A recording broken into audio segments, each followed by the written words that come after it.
Come on, serious suggestions, please. I'm not trying to write a thriller here. It's supposed to be an essay, you understand? An essay. That means facts and logic. Well, if it's facts and logic you're after, you shot yourself in the foot with your choice of research topic, didn't you? The Tatara Suna mystery. When so much remains unexplained, there's little to be objective about. Unless, of course, you restrict yourself to textual criticism. Yeah, well, this is my teacher's area of research. I can't change that. But it's fascinating enough without having to sensationalize it, don't you think? The strange location, the missing details, a mysterious person. I want to write my essay on something interesting, and I'm interested in getting to the bottom of all this. That's the only reason I came to you. Yes, you came to me, so all the more reason to take my advice. The fact is, it's the dramatization that will make people want to read it. There's no getting around that. Okay, but... Did one of them just mention Tatara Suna? But that's all the way in Inazuma! Is it just Paimon, or is it kinda unusual for someone in Sumeru to want to write a paper about that? Everyone here's just going about their business. Maybe it really is just Paimon. Guess people here are free to research pretty much anything. Great! Let's go find out what this Tatara Suna mystery is all about.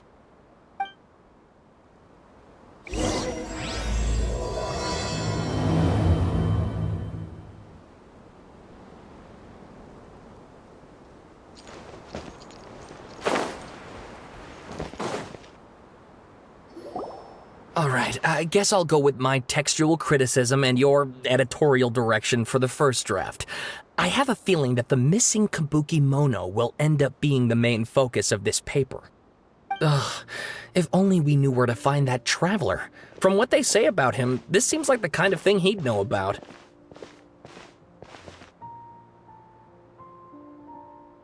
Oh, you're the traveler, you say? Hey, what's with that face? Don't believe us? No, of course I believe you. Actually, I first heard about your great exploits when I was still in Inazuma. This is my first time coming face to face with you and your mysterious silver-haired companion. I couldn't believe my luck, and out of force of habit, I started, examining the evidence. Sorry. Oh, Sawada, for the love of... Sorry, we don't get out much, so our social skills are kinda lacking. Traveler, I hear you've helped many people a great deal and been to many places. Would you be able to tell us about Tatara Suna? Actually, we don't know much about that place either. In fact, we only came over here because we heard you talking about it and wanted to learn more. I see. My teacher chose this area of research as a personal challenge. He said it's difficult to get into because even Inazumans don't know much about Tatara Suna's past. But who'd have thought that... If you don't mind, I'd love to show you all my outline for the book I'm writing about Tatara Suna. Hold on, Sawada. Don't you think that's a bit of a deep dive for a first read? Well, fair point. In that case, please ease yourselves in gently by taking a look at Akaba's latest essay draft. Let me give you some background. This all started with the discovery of some records in Tatara Suna. The writings mentioned someone by the name of Mikoshi Nagamasa, who crafted a fine blade. But in the end, he threw it into a fire to destroy it, and killed his servant Katsuragi. Why? Well, no one knows. Apart from the swordmaker, his servant, and the one who wrote this all down, the records also mention a Kabuki Mono. This seems to be an Inazuman word for an eccentric stranger, someone who dresses funny or acts in an unusual way. That's right. Akaba's teacher has spent quite some time researching these events on the ground. This Kabuki-mono lived in Tatarasuna for a while before disappearing without a trace. And shortly afterwards, as Akaba mentioned, things got pretty ugly. So first this strange person goes missing, then a murder happens? Seems kinda fishy to Paimon. Yes, my thoughts exactly. So I helped out too. I asked everyone I could think of if they knew anything about what happened back then.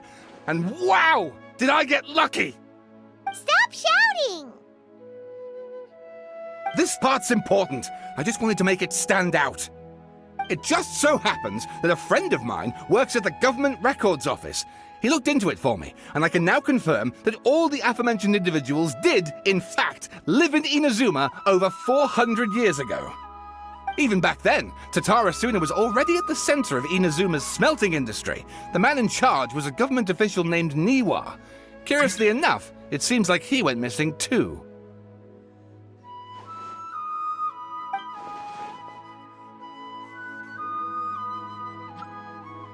Wait, so there are 2 missing people in this story now? That's right! What's more, Niwa is a name with a lot of history to it. Have you ever heard of the great swordsmith clans of Inazuma? Oh, the swordsmiths? Yeah, like Ishin art and so on? Wow, yes. You really know your stuff. That makes things easier. So basically, this Niwa was a distant relative of the Kaidahara clan, the last practitioners of Ishin art. Something then seems to have happened in the Kaidahara clan, leading to their downfall. I don't know the details, but taken in light of everything else going on around that time, it makes you wonder whether it's all connected somehow. The Kaidahara clan? Sawada, you left out the biggest detail of all. Oh, yes, of course. How could I forget? Brace your minds, ladies and gents, for they are about to be blown. Or maybe you won't believe your ears. I wouldn't blame you, of course, because in all my years as a writer, this is by far the most. Get to the point, for Pete's sake. According to information acquired by Akaba's teacher, the Kabuki-mono was not a human, but a puppet. A puppet?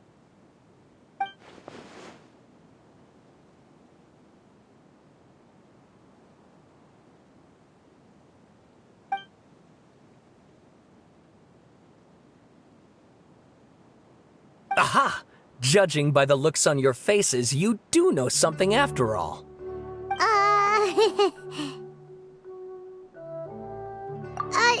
No! Paimon just meant, how creepy. The way you described it makes it sound like a ghost story. I agree, it does.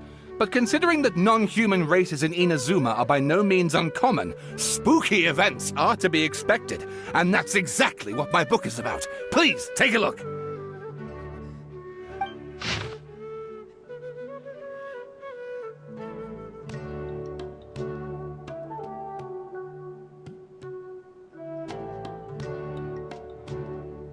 Oh, and please read my essay draft as well.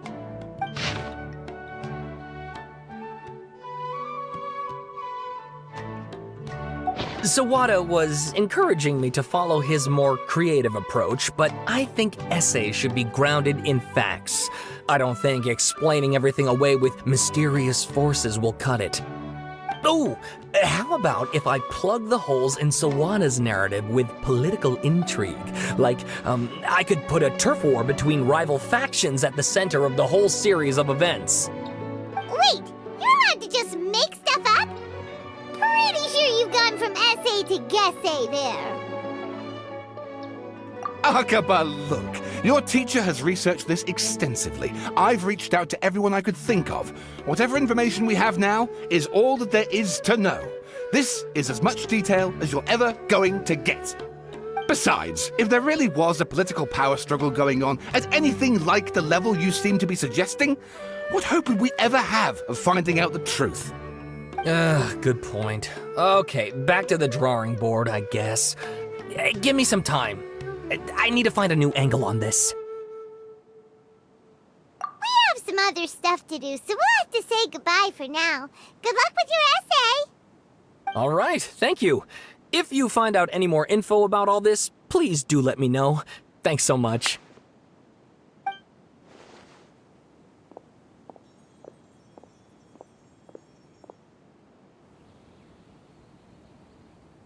Hey, so that thing they were talking about, it has to do with the balladeer, doesn't it? Okay, then even if we did know something about it, we probably couldn't share it with them, huh? After all, we kicked his butt and got him locked up. Information about people like that is usually super confidential, isn't it? If you ask Paimon, Akaba should just pick a different topic. There must be as many essay topics as there are trees in the forest. There's no point in...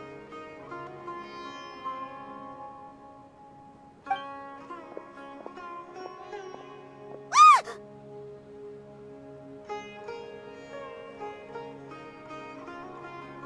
Hey, did you see that? He literally just went by, over there. It looked like... the balladeer! No, it can't have been. He got locked up. Oh, quick, let's catch up and see.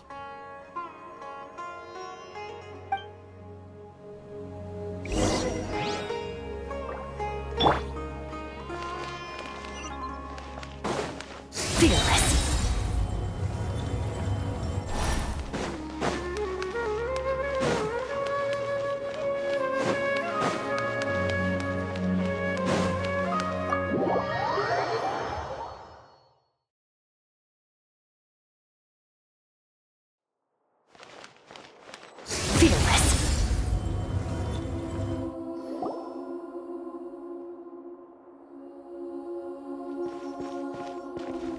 Traveler, Paimon, there you are. Nahida! Bad news. We just saw the balladeer strolling around in public. Did he escape or... Ah! It's him! Sure enough, you're here. Hey! What are you doing in the sanctuary of Surastana? Aren't you supposed to be locked up? I know you must have a lot of questions. Please, allow me to explain. It was my idea to set the balladeer free. We made a deal, and he's gonna do some investigation in Irminsul for me. A deal? Huh. You sure you trust this guy? What did you expect? Why do you think Sumeru would keep me around otherwise? Or maybe killing me is all you can think about. But if that's the case, why haven't you done it already? Don't flatter yourself. It was... Nahida said there's still some mysteries in you to figure out. Ah, so if it were up to you, you'd finish the job? Guess I had you all wrong. There I was thinking you were just getting cold feet. Well, that escalated quickly. Not a good start. Could I ask you all to please calm down? But Paimon's worried about you, Nahida. Don't let him trick you. It's not every day you see people questioning the God of Wisdom's judgment. Just when you think you've seen it all. Don't you dare try to drive a wedge between us! As long as the terms are reasonable, I don't think there's a problem in making a deal. Even with the balladeer. Well, I for one have no reason to doubt you. Considering you even struck a deal with the doctor. Yes, one in which I gained valuable information. You'll come to understand more about that in the fullness of time. The balladeer's power was all but completely spent after your battle. He's no longer strong enough to be a strategic threat to us. That puts him in quite a precarious position. Plus, he's a former harbinger with knowledge of many of the Fatui's sensitive secrets. Being stuck here in Sumeru could make him a sitting duck, depending on how the Fatui plan to respond. Wait a second. Former? You mean, he's not a harbinger anymore? I take no pleasure in saying this, but it seems as if the doctor had no intention of welcoming back a loser, so... Sometimes it's you using them, other times It's them using you. Most human relationships are this way. Certainly all the stable ones are. That's how it was between me and the Fatui, and also between each of the Harbingers. So as long as you have some value to offer, nobody will ever abandon you. But after recent events, even I have to admit that I'm not worth quite what I used to be.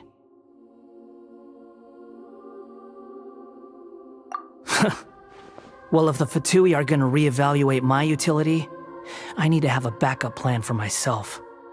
As we discussed, I don't like causing harm to living beings, and you said you need protection. So, why not join forces with us? I think these two have made their objection to that idea fairly clear, don't you? And they're your friends, so I guess you'll be siding with them.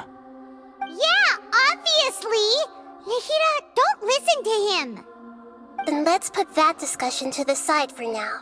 We still have time. Today can be a trial run.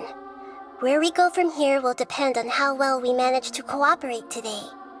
All right, then I'll do what we agreed. Good. Go now, and keep in touch. Nahida, are you serious about this? Yes. I have my reasons for this decision. In fact, I'm largely doing it for your benefit. Yes.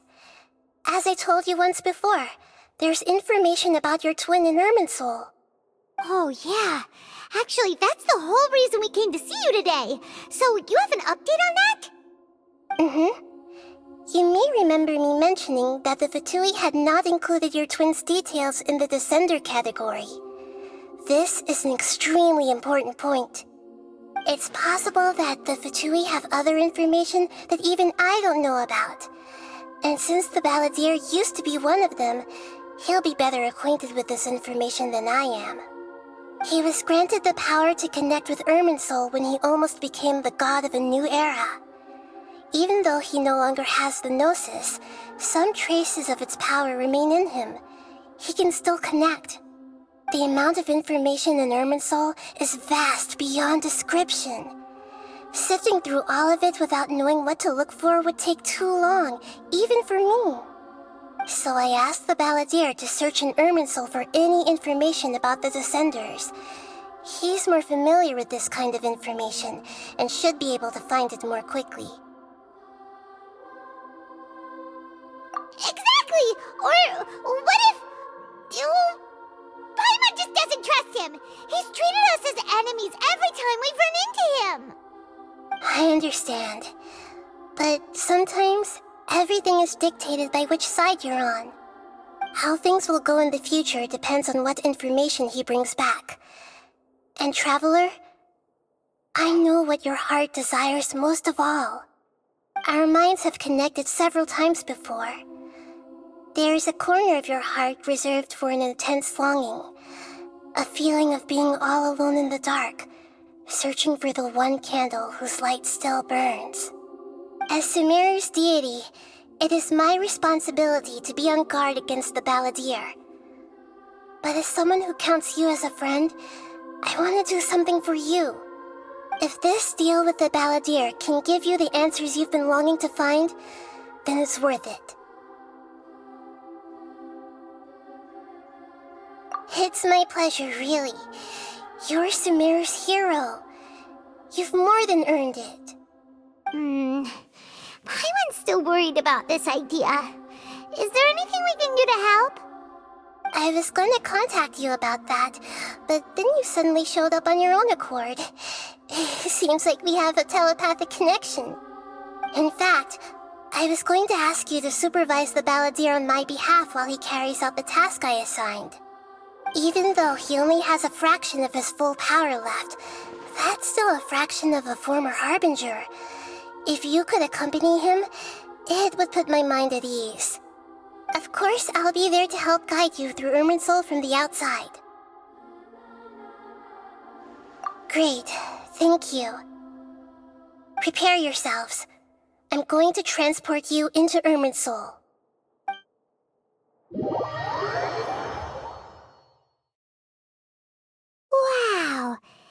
looks pretty different here compared to last time. The colors are gentler. Guess that must be because Sumeru's at peace now. Look at that. Hot on my heels. You know, you didn't have to cut your catch-up short just to keep me company. Oh, but I guess you panicked when you realized that I might enter Irminsul ahead of you. Shut your beak, jailbird! No way a prisoner gets to be so smug! I understand that prisoners have to put up with harassment from the guards, but right now, I'm on temporary release, so maybe you should think about backing off a little.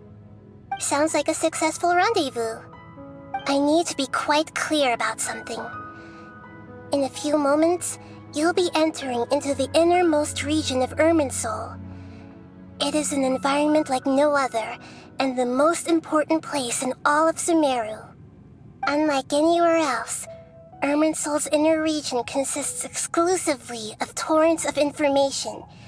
You must put aside your differences and be extremely careful as you navigate your way through. I know there are many grievances between you on both sides, but it is essential that you remain calm after entry. This is as much for your own safety as anything else.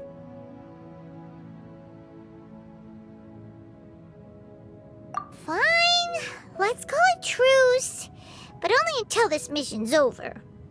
Let's cut each other a little slack, shall we?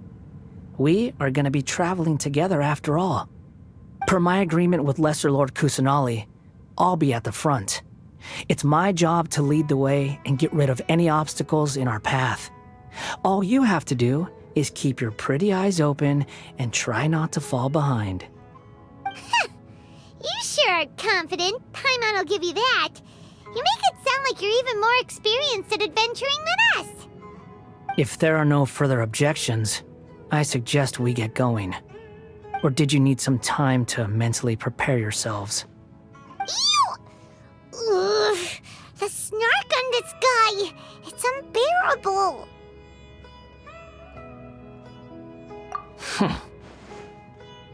We can start now. Irminsul access granted. Initiating connection procedure. Is this a small sapling? Oh, darn it! Come on, let's catch up with him!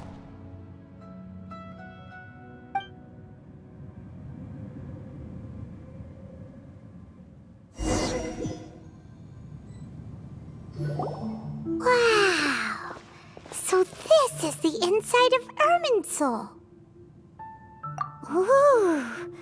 Paimon's never seen anything like this. And it feels like a sacred place. Irminsul is closely intertwined with the entirety of Teyvat. Every bit of information flowing here means something. Pick your jaws up off the floor. It's time to go. Why is it that Paimon just wants to do the opposite of everything he says? Lesser Lord Kusanali, we will now proceed to the heart of Irminsul. Can you still sense where the heart of Irminsul is? Yes. Permission to begin searching for information there? Permission granted. Go ahead. Let's go. Stay close. Don't go running off. Hey, so... say we did go running off in here. What would happen? What are you smirking at? I was just imagining the look on your travel companion's face if you went and got lost. Anything's possible in here. You can't rule anything out. So if you want to stay safe, your best option is to stick close to me.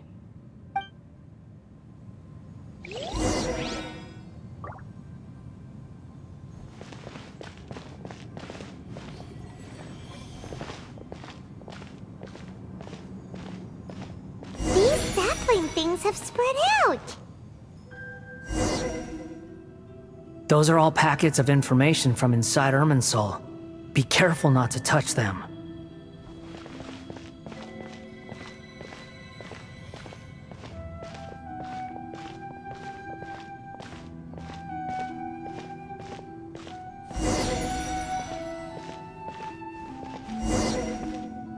It looks every direction.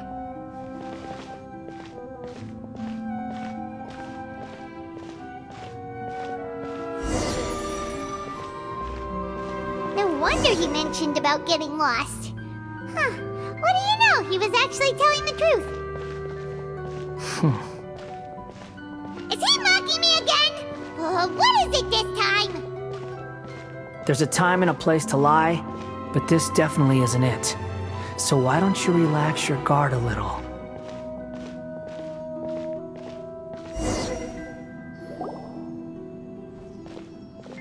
We're here. What a huge tree!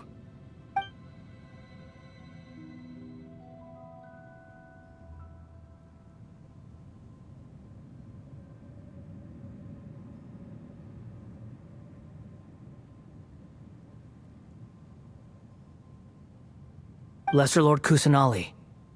Good, you made it. Are you ready? Ready when you are. Then please begin. Preparing to access cognitive currents. Establishing waypoint. The Balladier's actually doing what Nahida tells him. Guess he must want to stay alive.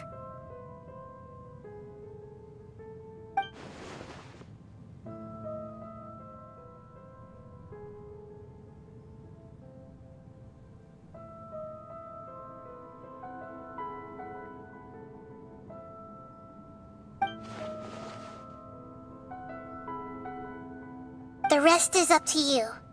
If you discover anything at all, make sure to share it with us. Will do. Huh. For once, we're the ones with nothing to do. Traveler, Paimon, would you like to talk?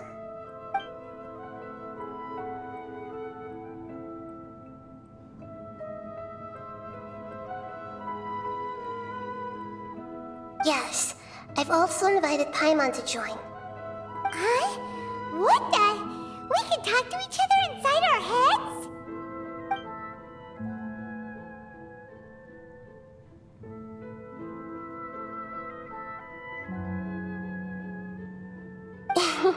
That's part of it. Plus, we're all friends. There's nothing wrong with us talking like this once in a while. Paimon's never tried this before. This is great! So, Paimon's been wanting to ask you something. Don't you think the Balladier's a bit of a walking contradiction? He's always talking back, but he seems to listen to what you say.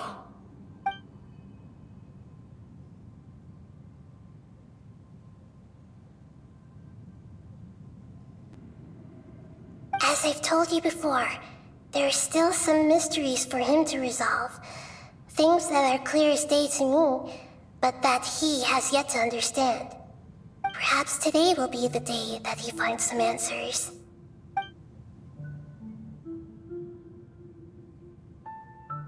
Well done. Smart and attentive as always.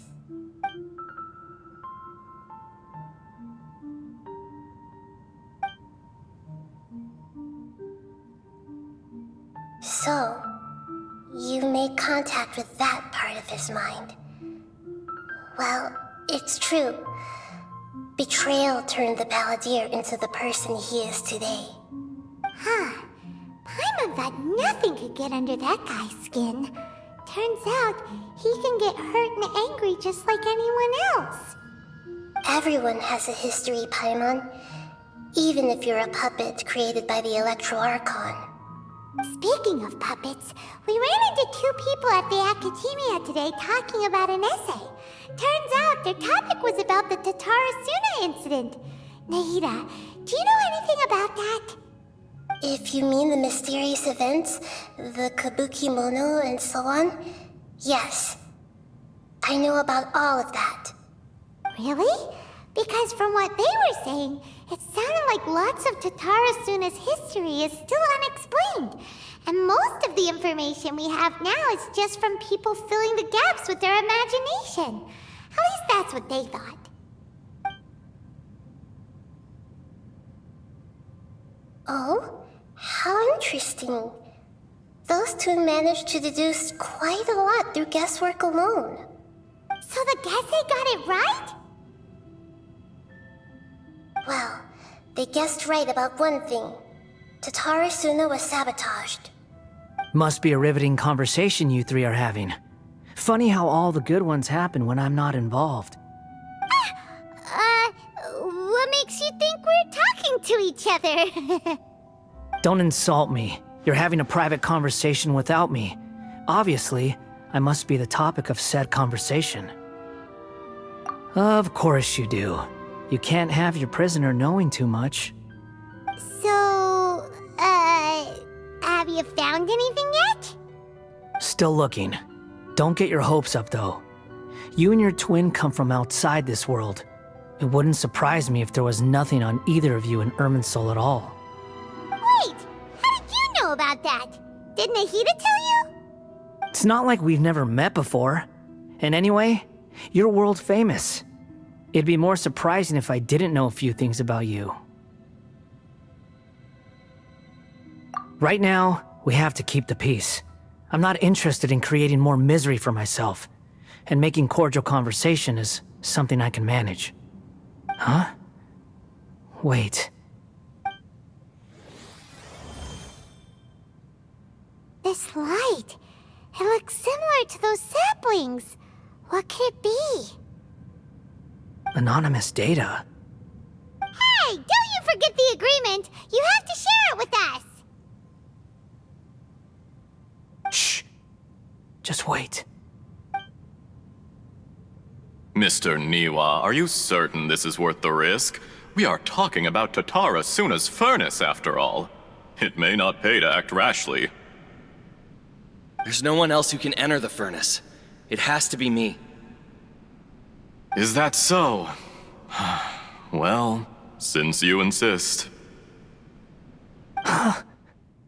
It's...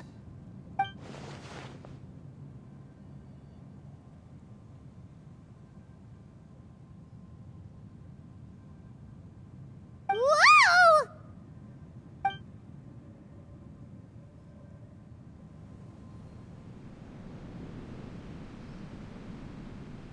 I have been in Tatara Suna for some time now. You have shown me great hospitality, as has Mikoshi Nagamasa, and indeed, everyone else. Under your leadership, Tatara Suna is a warm, welcoming place, like a giant village. People are gainfully employed, their lives have purpose. They are motivated. As I understand, the Raiden Shogun has, in recent years, eliminated much of the evil that plagued Inazuma. As for Tatara Suna, it was originally established as a means of safely disposing crystal marrow. The forging industry with crystal marrow as a raw material has since flourished, giving rise to generations of swordsmiths. Some world-renowned, others unknown, all passing on their legacy. Skills, blood, dreams. Every smith brought into this trade looks to find their purpose between steel and blade. That is why you accepted the proposal brought to you by myself and Akame. Yes, well, were it not for you coming to Inazuma and happening to make Akame's acquaintance, the two of you never would have joined forces. And he would be the first to admit that there's no way he could have revolutionized our forging process like this on his own. At least not on the same timescale. You allowed Akame to take all the credit for a method that you jointly developed. He sold it to me, and now every piece of ore here is smelted using the new technique. Even now, you remain one of Tatara Suna's key consultants, working right here alongside us. I believe it is you, sir, who are truly responsible for the changes in our manufacturing and forging methods. You flatter me. From the outset, I saw much that was commendable in the forging industry of Inazuma, and it has been my great honor to befriend you all. So you say, Escher. But is this really the truth? My good sir, what do you mean? I tried to resist thinking it was all connected, because I didn't want to speculate, and I didn't want to believe that things could turn out this way. What have we gained from adopting your new technology? Ominous black smoke? Mounting production problems? Worker fatigue and casualties are up and continuing to rise at an alarming rate. And recently, as you well know, someone died because of that strange filth inside the furnace. We've kept the truth from spreading outside, but still, I suspect you understand it better than I do. None of the people who went out to get help have come back. Now, our mutual friend, the Kabuki Mono, is taking the Golden Feather to Narukami Island to seek an audience with Shogun. This is our last hope. But that doesn't faze you, does it, Escher? Nothing does. Otherwise, why would you still be standing there with that smile on your face? I'm just surprised that you finally chose to be so sincere. I'm sure you've been harboring these suspicions for quite some time. Mikoshi Nagamasa may have noticed that there was one common denominator among all these events. Namely you, Escher. But Mr. Mikoshi is more cautious than I. He does things by the book. After all, Nagamasa is the adopted son of Mikoshi Torichio, the yokai struck down by the Shogun's own hand. If he truly seeks to redeem his family's honor, an abundance of caution is well advised. You're well informed on the subtleties of his situation for a mechanic all the way from Fontaine.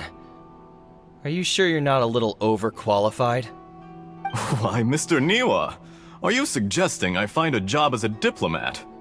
Sadly, I am so very attached to my craft. Enough, Escher.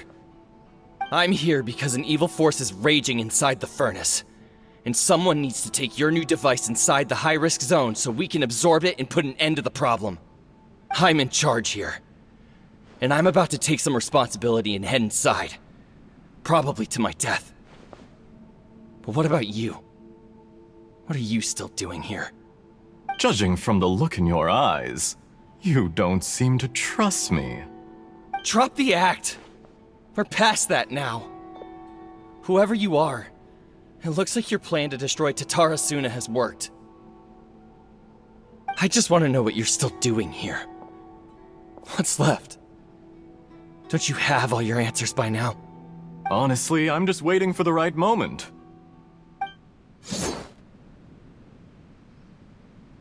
A moment like this, where you finish talking and I stop you from entering the furnace. You...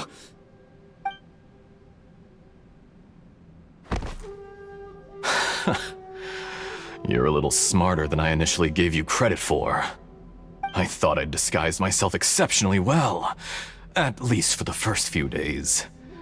But to my surprise, you had your people look into my background right from the start. It's a long journey from Inazuma to Fontaine, but that didn't stop them. Eventually, they managed to confirm that Escher was an alias, and that I was not from Fontaine at all. And yet, despite all of that, you still fail to realize my true identity, and what I seek in Tatarasuna. Did you really think you would be able to see through my plan? If you kill me, there's no one who can get inside the furnace. So you're really going to destroy this place? Is that it? Oh, but you're quite wrong. There is one other person. Some may not see him as a person, but you told him yourself. You're not a puppet. You're a human. You're just missing a heart. Whoever you're working for won't get away with this. They'll be found out. But this makes no sense. What are you really trying to accomplish by all this? Why go to all this trouble? It's no trouble at all. Patience is a virtue which I have in abundance. This is all part of a carefully controlled experiment.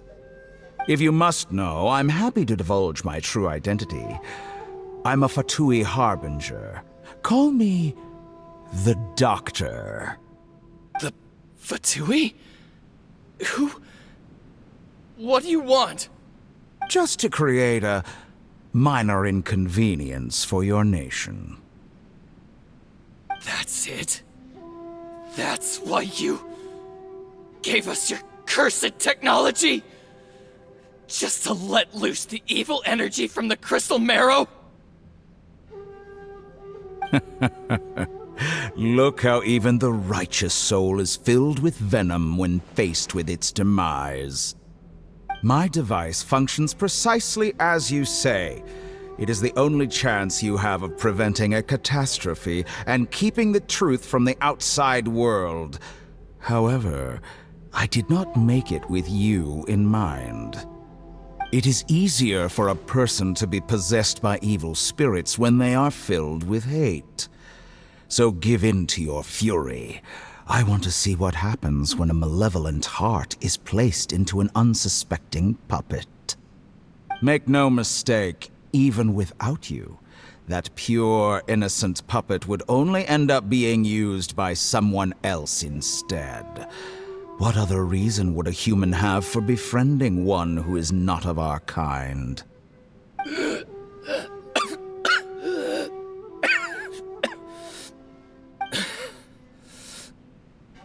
If you give him my heart, tell him that both Nagamasa and I see him as one of us.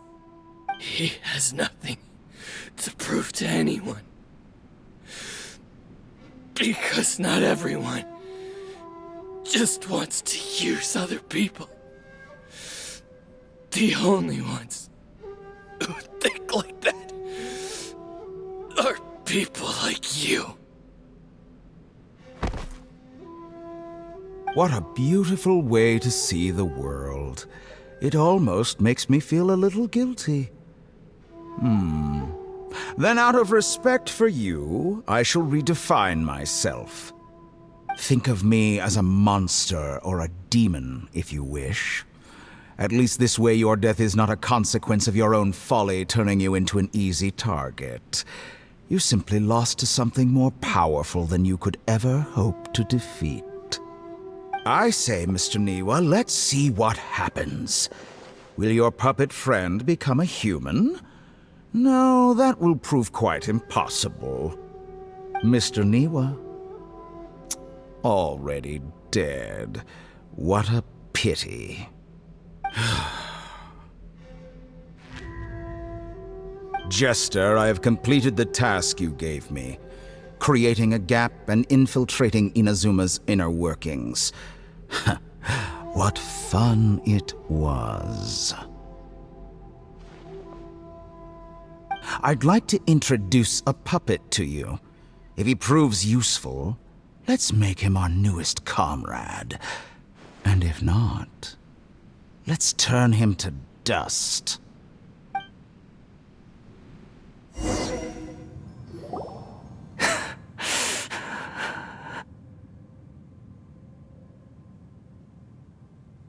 Hey, are you alright?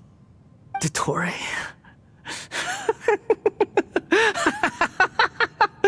Dottore!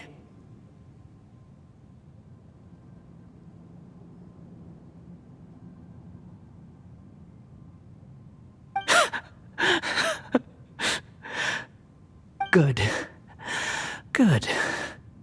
Was that the doctor? Did he turn into a mechanic from Fontaine? But why did we see things from his perspective? When I touched the doctor to confirm whether he'd eliminated all his segments, I read this memory in his mind. You have to admit, it must be the truth. Maybe so, but it means nothing. Does it? But this memory shows that Niwa didn't betray you. He never meant for you to be the one to take the device into the furnace. You know very well what that means. Even more so than I.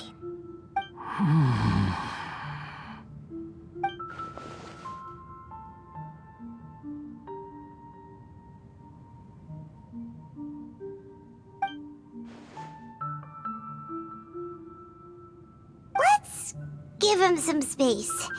He looks really mad. Paimon doesn't want to be anywhere near him right now. We need to give him some time to process his emotions.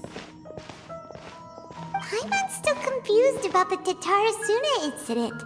So, the doctor was behind it, but why has that gotten him so worked up? Nobody has ever deceived you like that, Paimon. It's natural that you find it difficult to understand. Perhaps he needed to learn this someday. So now you have the complete picture. Katsuragi took the kabuki mono to live with the people of Tatarasuna. Later, the doctor showed up, disguised as the mechanic from Fontaine. And that's when the trouble began. It was all a horrific experiment planned by the doctor. Everything he did was just to plant seeds of disaster in Inazuma that would bear fruit in the future. Of all the unwitting participants in the doctor's experiment, the balladeer became the main test subject. After the events you just saw in that memory, the doctor put Niwa's heart into the device and handed it to the balladeer. Then, he instructed him to enter the furnace and absorb all the filth caused by the smelting process. The load was far beyond what he expected, but the balladeer survived. He left the furnace in sheer exhaustion and said to the mechanic, "This device seems to have protected me. What's in it?" The mechanic answered, "Niwa fled this place for fear of punishment, but he left you a gift.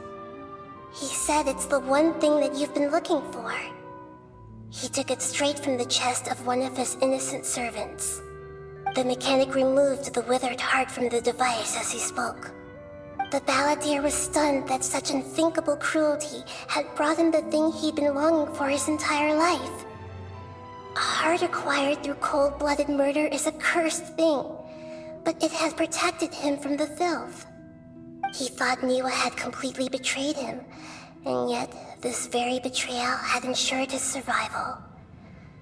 Overwhelmed with anger and sorrow, the balladeer threw the heart to the ground and left Tatarasuna without looking back. Holy moly. So the doctor killed an innocent man and pinned everything on the victim? That's terrible.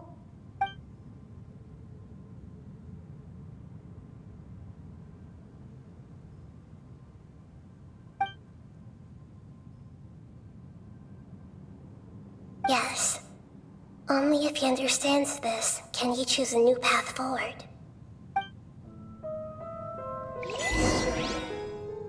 Dottore, you brazen-faced... Niwa didn't run from justice. You killed him.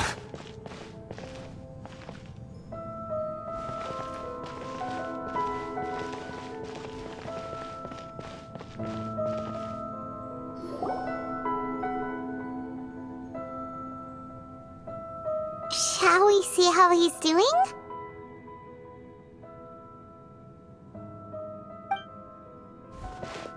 Hey, you alright? That's a scary expression. Are you worried about me? If we didn't have such a history, I'd almost think that qualifies me to be your friend. It won't. I'll keep my end of the deal. Hey, aren't you investigating the stuff we want to know about? That's why we're here. But unfortunately, there's no information about the Descenders in Irminsul. Even if you can't find anything, that seems to confirm it. Irminsul does not keep records on the Descenders. Anyone who comes from beyond this world is not counted as part of Teyvat. Oh, does that mean we have to leave empty-handed?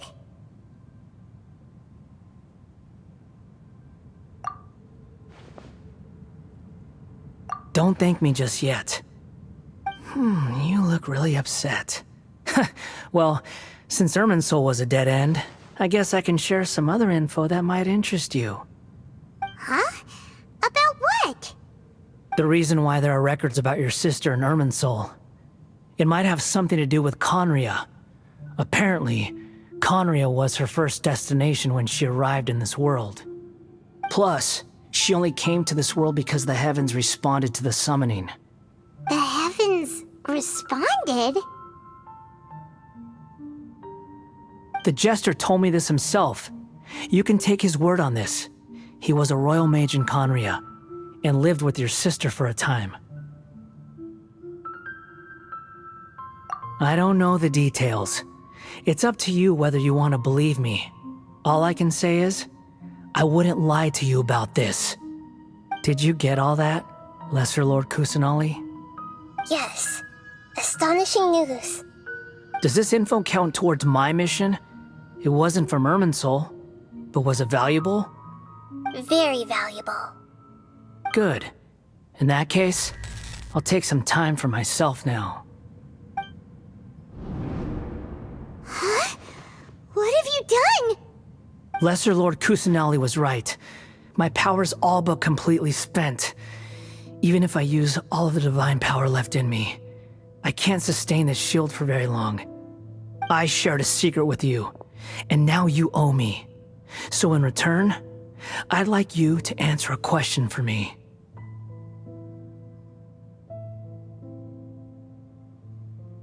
Give me your hand.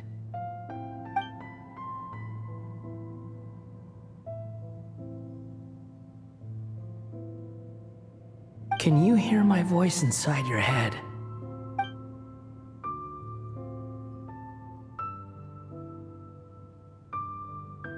No, I can't do anything like that anymore. At most, all I can do is exchange a few words with you.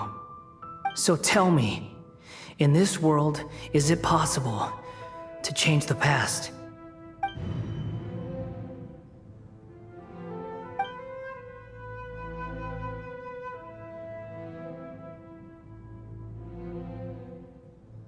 Done. Huh? What the? What happened? Paimon only saw you hold hands for a second. Nothing. I was just thanking him for helping me.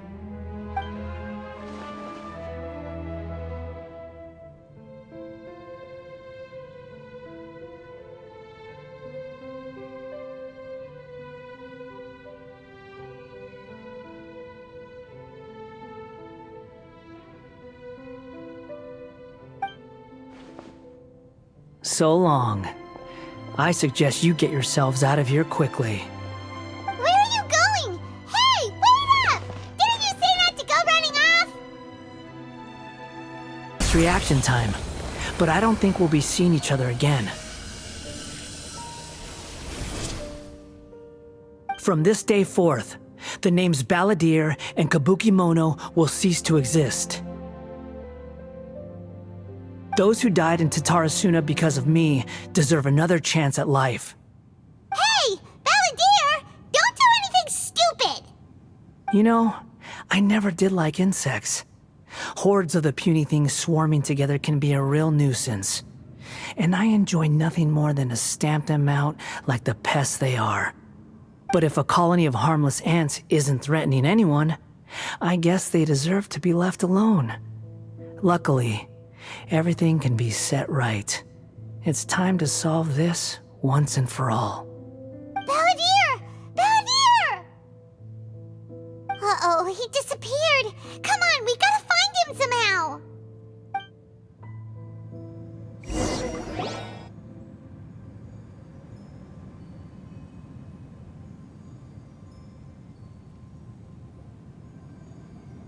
Oh no, he's really gone. Oh, can you hear me? Nihida! Traveler, Paimon, Balladeer, what happened just now? I was suddenly cut off by some kind of power. It was the Balladeer's fault. He shut you out. I didn't think he'd be capable of something like that with so little power left. Did he keep some of his power hidden when he was defeated? Or did he achieve something beyond his abilities, and it took everything he had? Where the heck did he go? Ugh, it's all our fault. We were supposed to keep an eye on him. Sorry, Nahida. Don't be. It's not your fault.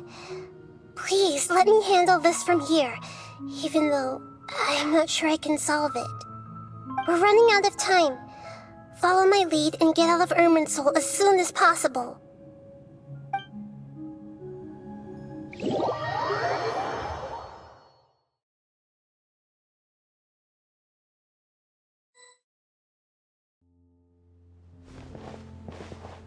We're out! And we're at, an inn or something? This is an emergency. I'll have to ask you to stay here for now. Everything's arranged, and nobody will disturb you. I'm sorry, but this isn't something I need your help with. Leave this one to me. An emergency? How bad is it? Nahida, will you be okay? Don't worry. If my assessment is correct, though there may be some minor disturbances, it won't lead to a disaster. Please rest and recover your strength here until I say it's safe. Her voice has gone. Paimon can't shake the feeling that something really big has happened. What do you think the Balladeer meant? And why did he suddenly grab onto you before?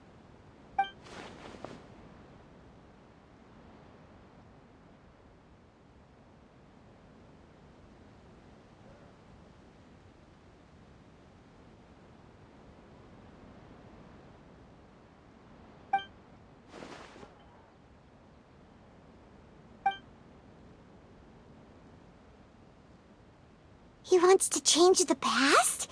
But surely that's impossible!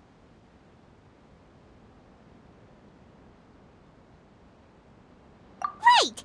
You can't just rewrite history! All that stuff happened already in real life! It's like, imagine Paimon drank all the water in this inn. Even if no one was there to see it, Paimon would sure as heck remember drinking it!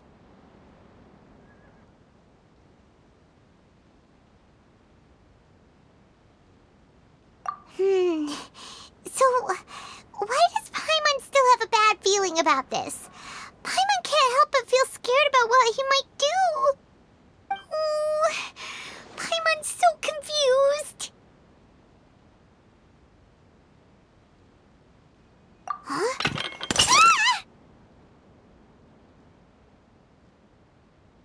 Sorry, Paimon accidentally...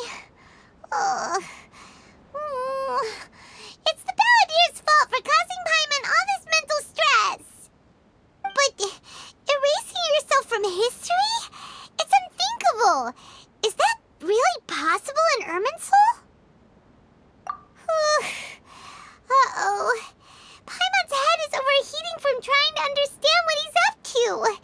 And it's still not working. Ugh.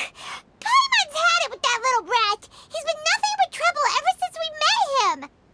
There's no way he'll actually succeed, right? Otherwise, won't everyone who's connected to him be affected too?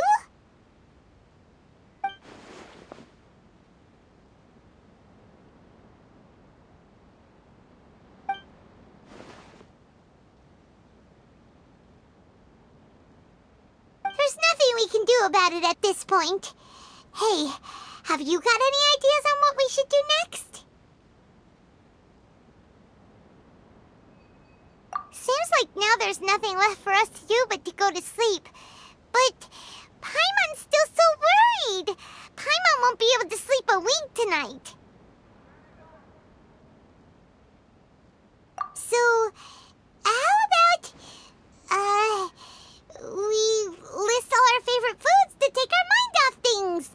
Heck, if that doesn't work, Paimon's probably gonna collapse of anxiety here. Alright, Paimon will start. First dish. Munstack grilled fish. Oh, and chicken mushroom skewers.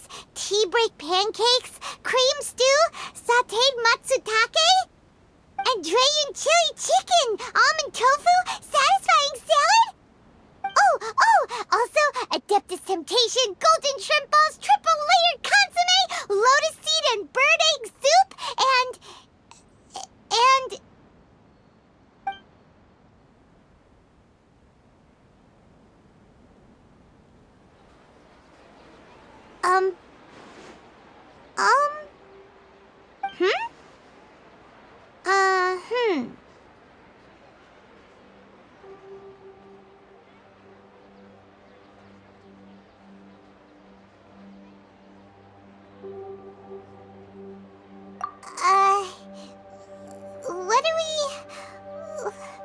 What was Paimon supposed to be doing just now?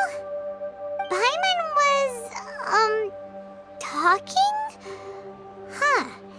Paimon suddenly can't remember what she was talking about. What was it again?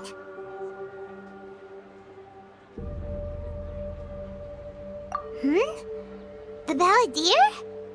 Is that a food too? Huh.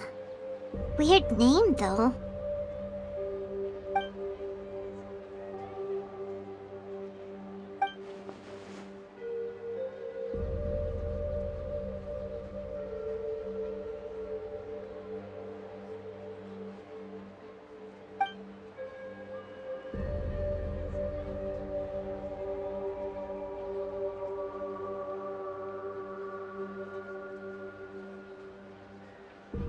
What's wrong?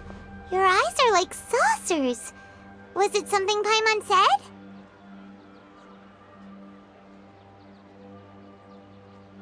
So, the balladeer. Is that someone's name? 'Cause it sounds like a nickname or something.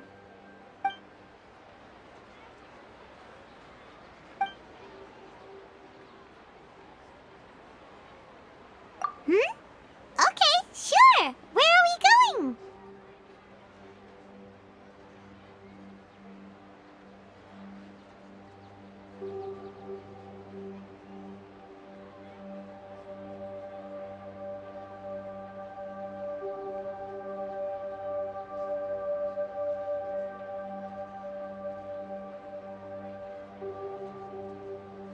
Huh? Fine by Paimon, but is everything okay? You're acting like this is an emergency.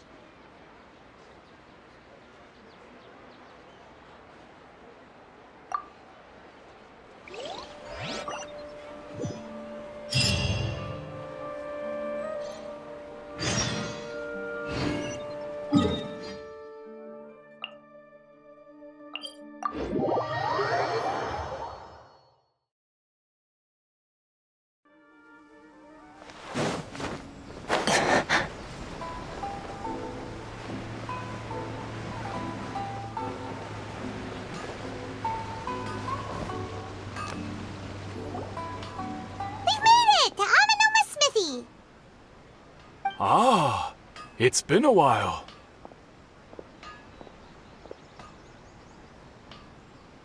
Of course. Go ahead.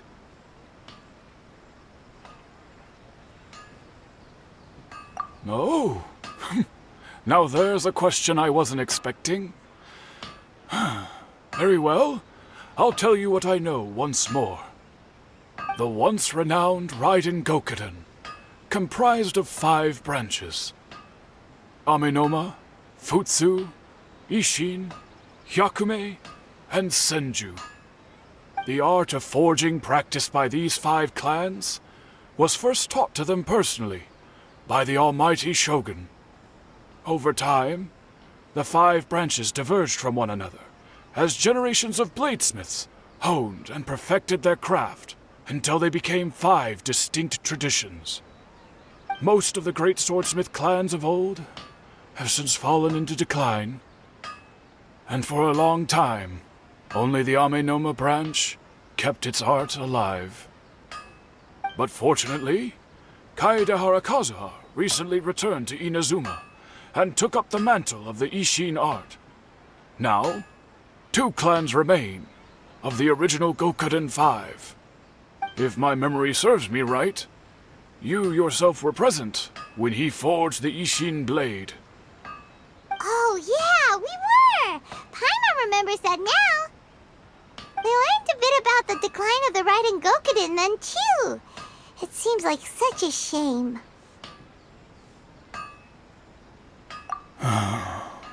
That, my friends, is a tragic tale indeed. In fact, this was not made known to me for most of my life. All these years, I knew of those great clans' demise, but never the cause. Only recently, when the question was on my mind, did I ask Kaedehara Kazuha about this. He told me that, as we are both heirs to a branch of the Raiden Gokuden, it was right that I should know the truth. There is no harm in telling you, but I must warn you. It is a dark and sorrowful tale.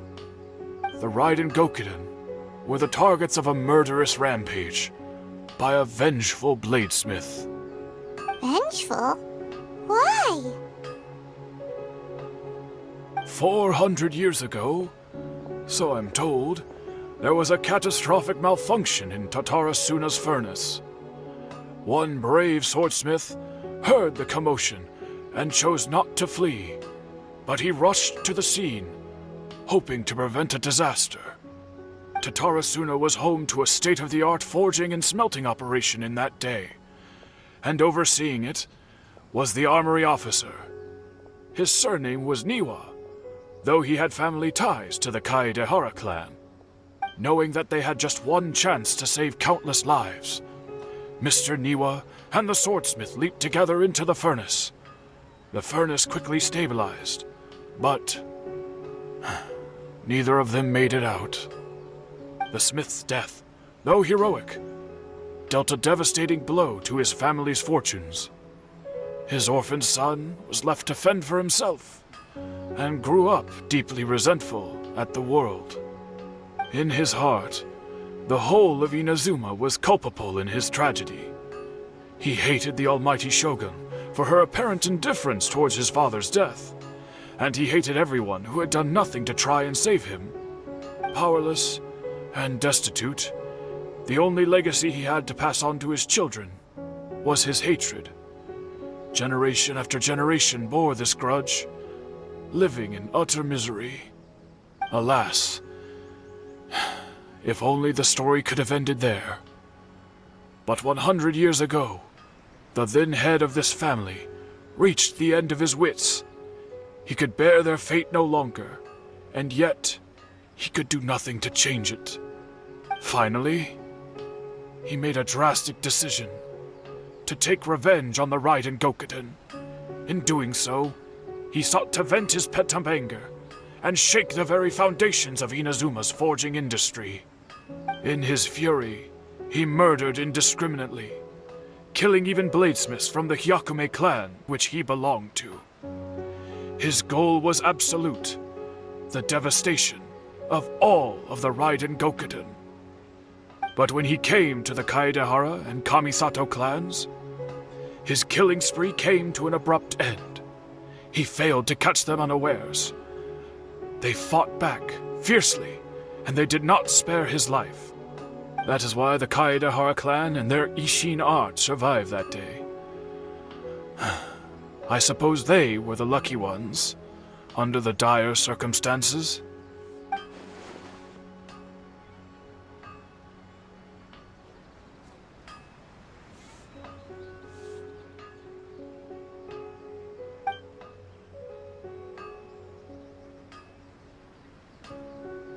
Was there anything else you wanted to ask? Kazuha? Why, yes. Just yesterday, in fact. We spoke for a while over some tea. He seemed well. My pleasure. Don't tell Paimon. There are other places you want to visit too, right? Your expression says it all. You can't hide anything from Paimon. On to the next stop. Lead the way, traveler. Paimon will be right behind you.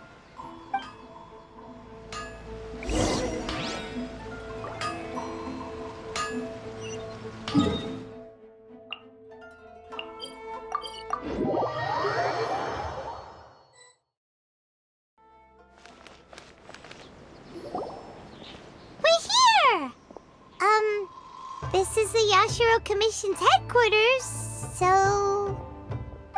Traveler, it's been a while. If you're looking for the Commissioner and Miss Kamisato, I'm afraid your timing is unfortunate. They're not here right now. Are they out on business? The Commissioner is out on business, and Miss Kamisato is standing in for some meetings in the Commissioner's place. If it's urgent, you're welcome to wait inside until they get back. What do you think? Shall we go in?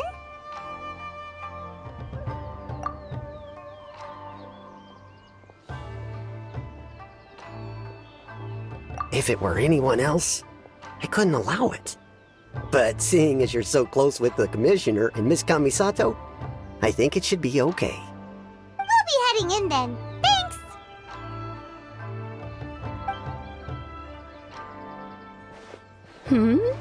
Hello, dears. Is there something you want to say? Of course, traveler. Yes, I know who you are. Miss Kamisato has told me about you. What would you like to know?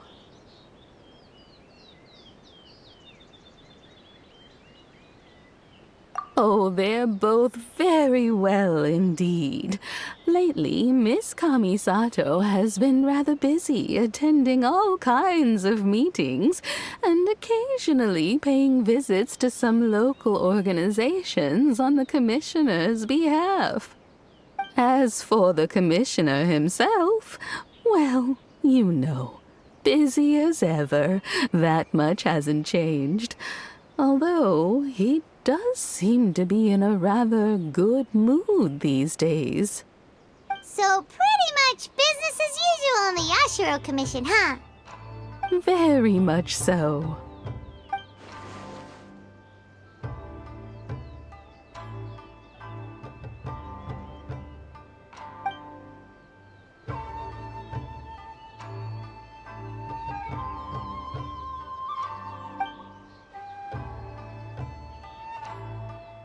Well, got any more questions? You're very welcome. In fact, I would love nothing more than for you to come and visit more often. But I'm sure you must be far too busy to have time for that. Miss Kamisato talks about you all the time. She seems so thrilled to have you as a friend, and she's always saying how talented you are and how much she admires you. I must say, many things in Inazuma seem to have taken a turn for the better since you arrived here. So you're not just Miss Kamisato's knight in shining armor, you know. You're a hero to us all. I mean it. Whenever the Commissioner dines at home, Toma always joins him. I always find myself at my most relaxed when I'm serving the two of them and listening to them chat away. The Commissioner has such a busy schedule that he doesn't always have the chance to take his meals at home. But given the opportunity, he always prefers to dine here. They say it's because Toma's a much better chef than most. Oh, the Commissioner is so fond of home comforts. They get to talking about you sometimes, too, you know. Always with a very fond tone. The way one would talk about dear old friends around whom one can truly be themselves. Miss Kamisato occasionally joins them as well. Whenever the whole family gets together and they start talking about people they've met and experiences they've had, you always get a mention. It's been many years now since the late Mr. and Mrs. Kamisato passed away. Much has happened in the Kamisato clan in that time. As someone who is old and gray enough to have watched their son and daughter grow up, it makes me so happy to see them meet a dependable friend whose company they enjoy so much. So, in the future, if you ever do have the time, please know you are always very welcome at the Yashiro Commission headquarters. There will always be at least one old lady who would be delighted to have the pleasure of your company.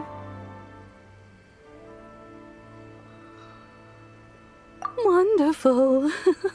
Thank you. Paimon likes it here too! Also, you were saying something about the food here being really great.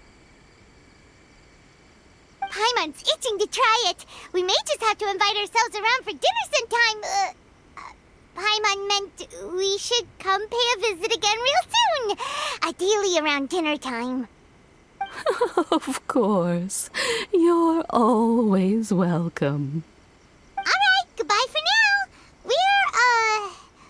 Where are we going next? Great! Goodbye, ma'am! Don't worry, we'll see ourselves out. All right, then. Take care now. Hope to see you soon. Oh, are you two leaving already? Yep, everything's taken care of now. Don't worry. Very well. Safe travels. Goodbye.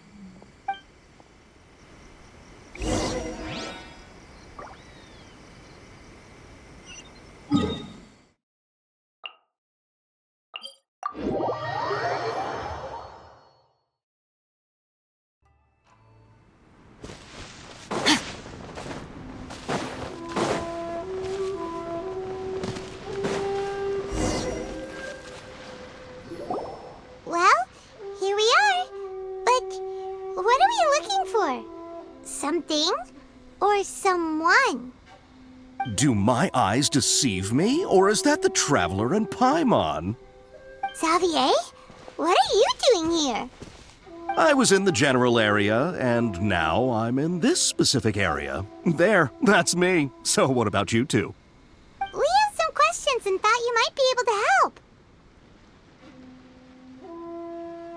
Certainly do. I've researched the furnace here in some depth. If there's anything you want to know, just ask away. Like the back of my hand? Make no mistake, I have been here a good many times before.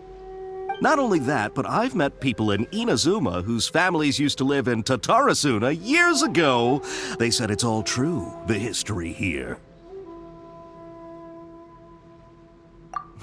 Oh, well, it's a long story, don't you know? The tale of Tatarasuna starts a long time ago. I'm told that its history is one of the most foremost forging and smelting operations in the nation, goes back around 1,000 years. Still, the furnace has had a couple of serious maintenance issues along the way. A couple? When exactly? One was just in the last few years, the other was several hundred years ago. A fun fact, I'm not the first Fontaine tech guy to come and work on it either. There was a guy back then too. They say he was a mechanic who consulted on a technology upgrade. It seems like the technological collaboration between our two nations goes back a long way. How about that?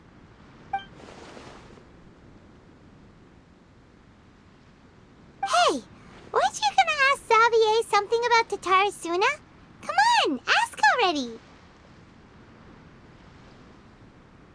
Oh, I didn't realize you two were here for a history lesson. Me neither.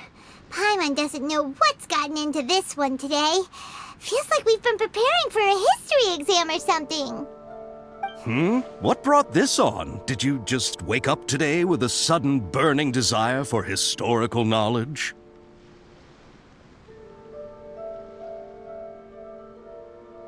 Sure, go ahead. A kabuki mono? no, I can't say that I have. I do know the word, Inazuman, for those eccentric types who always go around dressed to the nines. Just the sort of person that I'd like to meet, actually. But sadly, I've never had the pleasure, nor have I come across anything to do with a kabuki mono where Tatara Suna is concerned.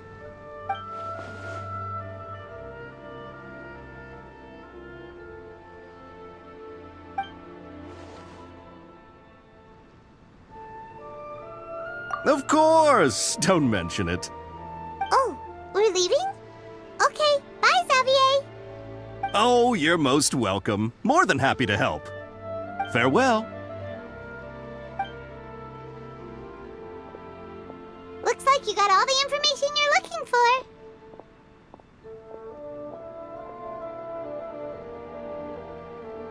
Sure, but what's up with you today?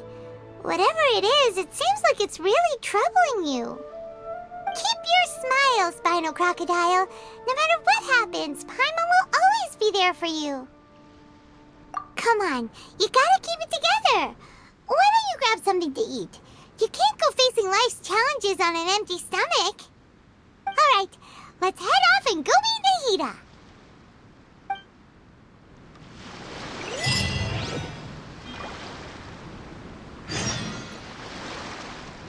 Merciless.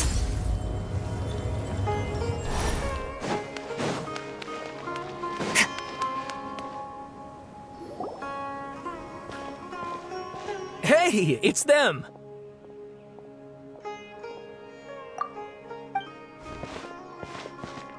Akaba, Sawada, you're still here?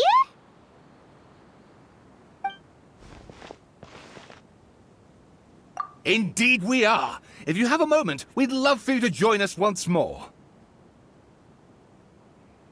We have time. What do you want to talk to us about?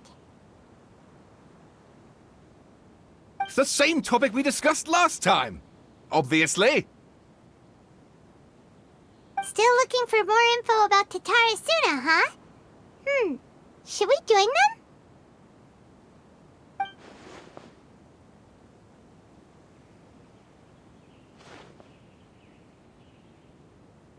Unfortunately, we haven't made any real progress.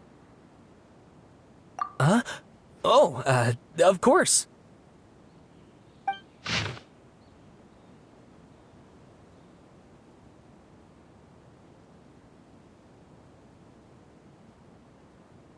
I presume you'll want to read mine as well.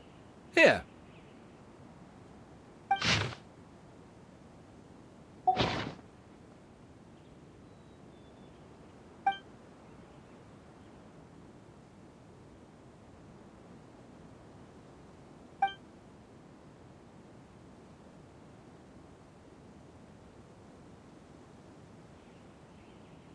Well, what do you think? Hey, Traveler. Remember how last time Akaba was saying how he wished he could gather more information about all this? Well, we just got back from Inazuma. So how about we tell them what we learned? What did you find out? Something big? It's a long story. Basically, we have some friends in Inazuma, and...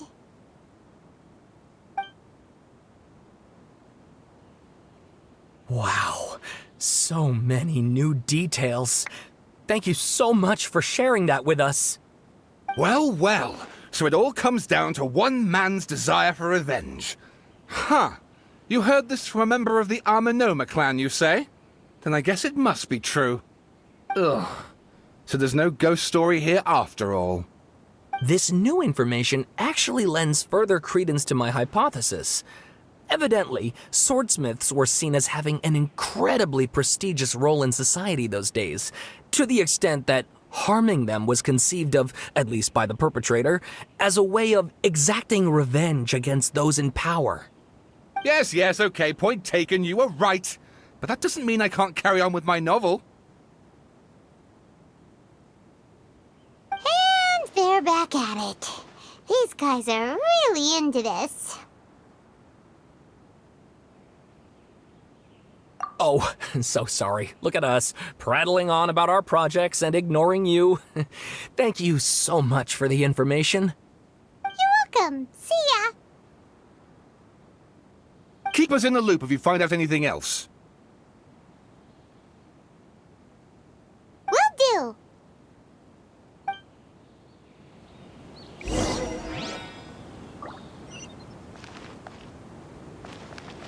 Merciless.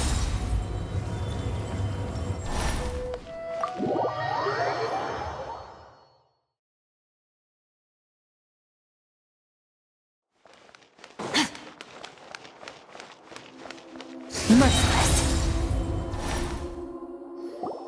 Nahida, we're here! Traveler, Paimon, how have you been? Ugh, where to start? Paimon hasn't had a moment's rest this whole time. That night, we ended up chatting and chatting until suddenly the sun was up. And then he decided he wanted to go to Inazuma. The Balladeer? It sounds like some kind of code name. You look troubled. Is there something you need to tell me?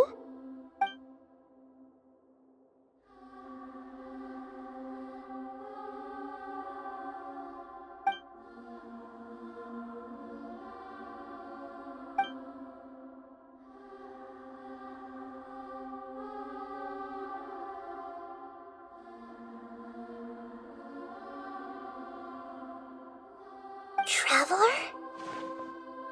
Hey, what's wrong? You look so upset.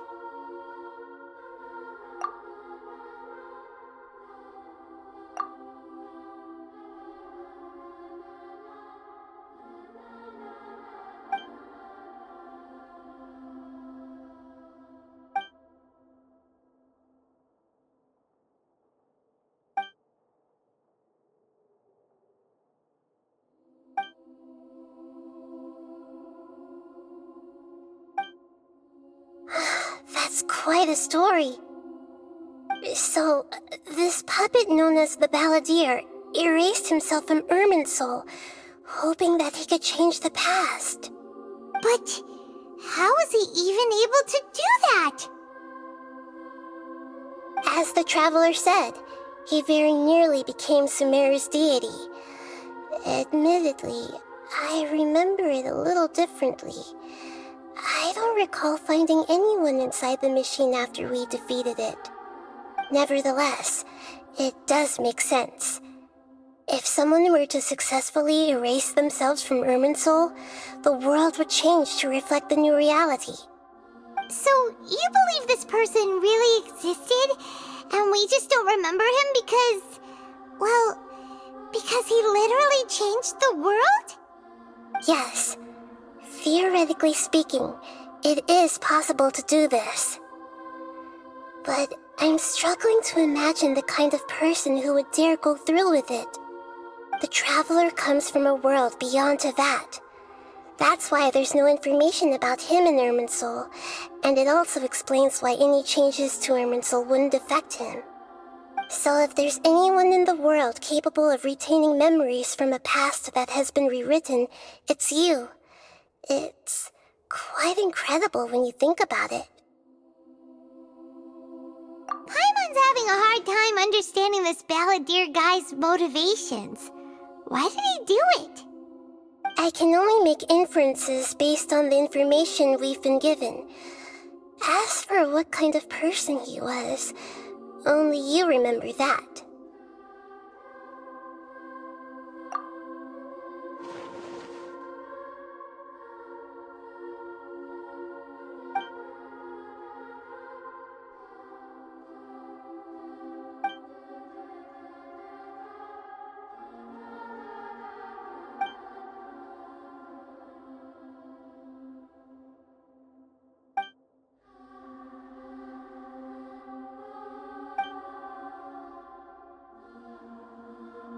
Something else worrying you?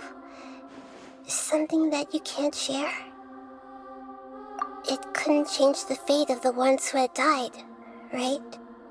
Once the balladeer realized he hadn't been betrayed after all, it must have completely changed his view of the people of Tatarasuna. Now he saw them as friends again. He couldn't keep hating humans after that, and if he thought there was a chance he could save his old friends, it would be hard not to try. This story makes sense, every part of it. The balladeer tried to achieve godhood with the doctor's help. He was unsuccessful, but retained the power to connect with Irminsul. That power then enabled him to change what was recorded in Irminsul and erase himself, even though he didn't have much strength left. Yeah, it does make sense, but it still ended in tragedy for his friends. It just feels so hopeless. He gave everything to do this, but it seems like he got nothing in return.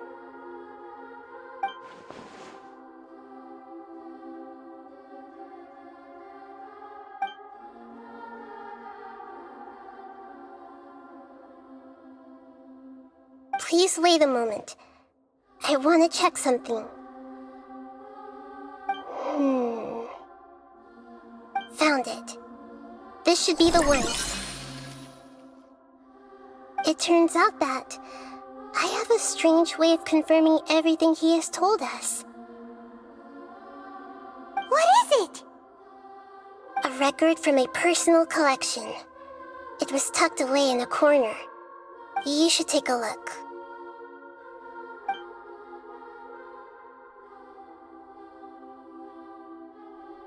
Is this a fairy tale? Who wrote it? I authored this record myself. Huh? You wrote a fairy tale that somehow has something to do with the balladeer? When combined with the traveler's narrative, it's clear that this story is an allegory. Everything in it is a symbol for something else. Hold on. So this record survived from the past? Yes. Any information about the balladeer or the kabuki mono and other records will have been changed. But I wrote this story in a way that means it was left intact. Changing the information in Irminsul changes Teyvat. But Irminsul can't change information that was well hidden in advance. I guess I must have written this story as a backup before the balladeer entered Irminsul. That's incredible! What a great idea! And sending the traveler into Irminsul with the balladeer must have been a further precaution. I knew he'd remember everything.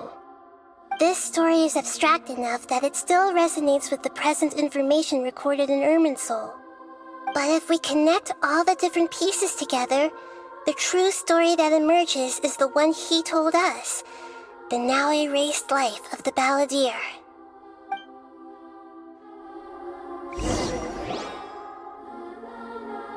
There was once a lone monster draped in fox fur.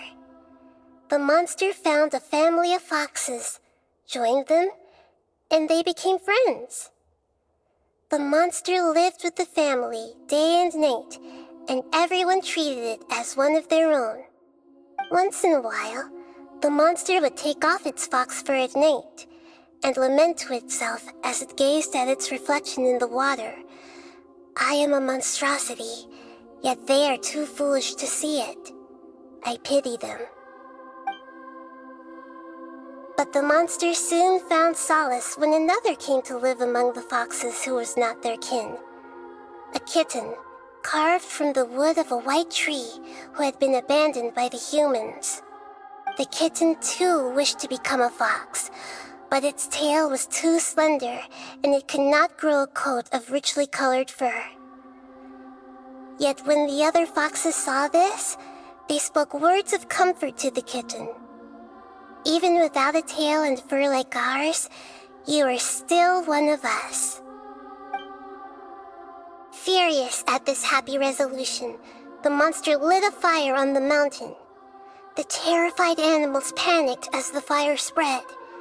The only way to extinguish the flames was to make a sacrifice. A gray fox stood up and addressed the monster. It said, "You are the cleverest among us.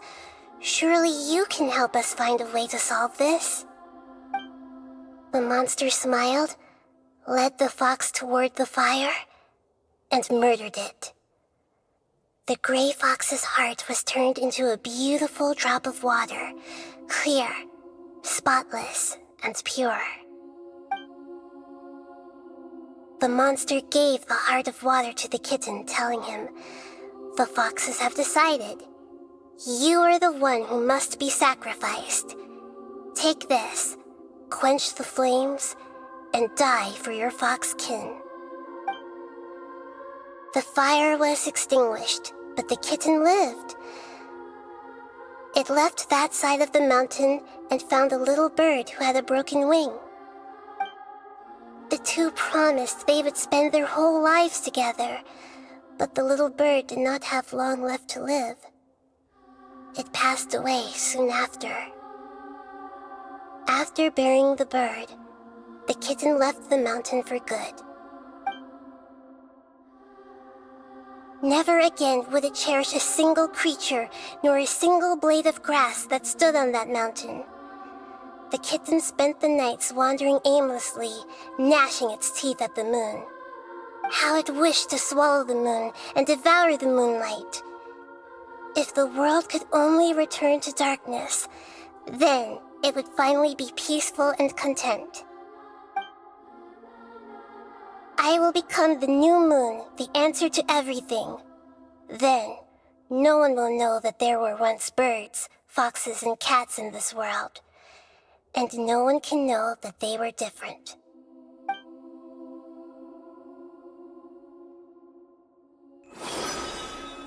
We solved it! I remember now. This is not just the Balladeer's story. It is his very own memories. I made a backup so that it would be preserved no matter what happened. To become a god, he was experimented on and modified countless times. It was brutal torture, and the only reason he was able to survive is that he was a puppet. This memory was extracted from him by the scholars. Presumably, they kept it to have something to defend themselves with. Creating a deity was just the first step. Some of them wanted to be able to control it. That's why they backed up his memory for later use. I buried it deep inside one of my own dreams, and then hid it inside an allegorical story so that it wouldn't be altered. It's hard to believe that this person really existed, let alone that he tried to get rid of us on more than one occasion. Paimon has no memory of him at all. He completely vanished like a puff of smoke. The Balladeer agreed to help me look for information about the Descenders, and although he was unsuccessful, he still helped you. Before he vanished, he confirmed an important detail, that Conria was where your twin first came into this world. We still don't know how the change to Irminsul will affect the senior ranks of the Fatui, but in all likelihood, they won't even remember their own Harbinger. It sounds like Paimon wouldn't like this guy a whole lot if he was still around. But still, Paimon doesn't like the way it all ended that much better. This is why wisdom alone cannot answer all our questions. We look, we see, and we comprehend, but the question still troubles us. So the answer is not everything. People yearn to find the truth and then conquer the troubles they face. When you give someone the truth, you give them a chance to choose their own destiny.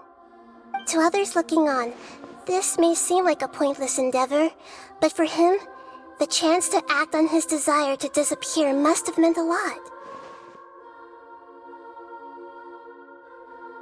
Never forget that even when we walk beneath dark clouds along a road filled with suffering, the light of wisdom is always there, guiding us toward a better destination. And that is what you have been doing all along. Yeah, Nahida's right. Cheer up! How about we go get something to eat? We can pick up this heavy conversation again later. Good idea. Paimon, why don't you take him out for a walk to clear his head? You got it! Come on, Traveler! You need to get out of your head for a while. You'll feel much better after taking a walk.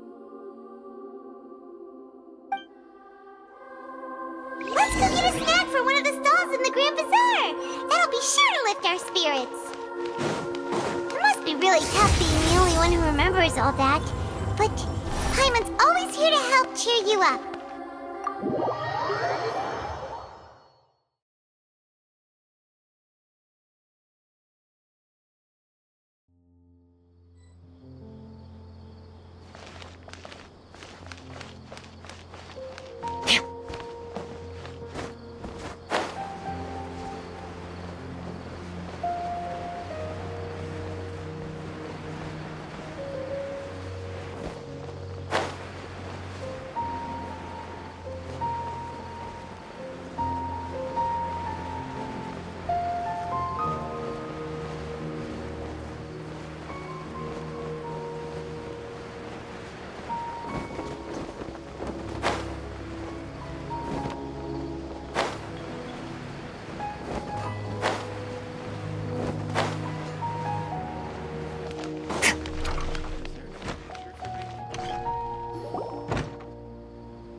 What should we eat first?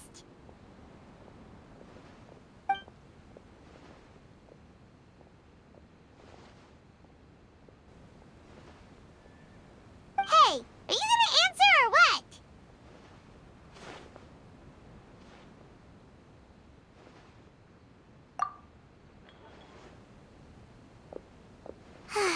Alright, whatever you want. Well, Paimon will be right here when you figured stuff out. Then we can get something to eat.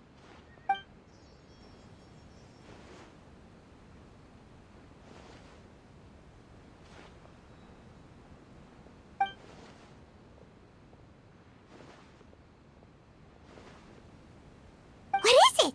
Have you figured it all out?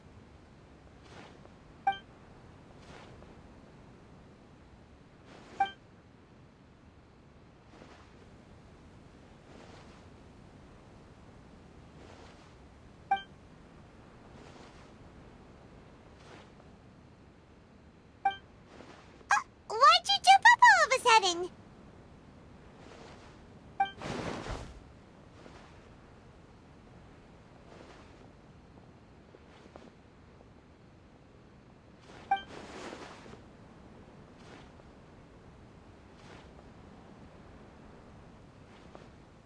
Excuse me, boss. There seems to be a small problem with the last bill. Look, here.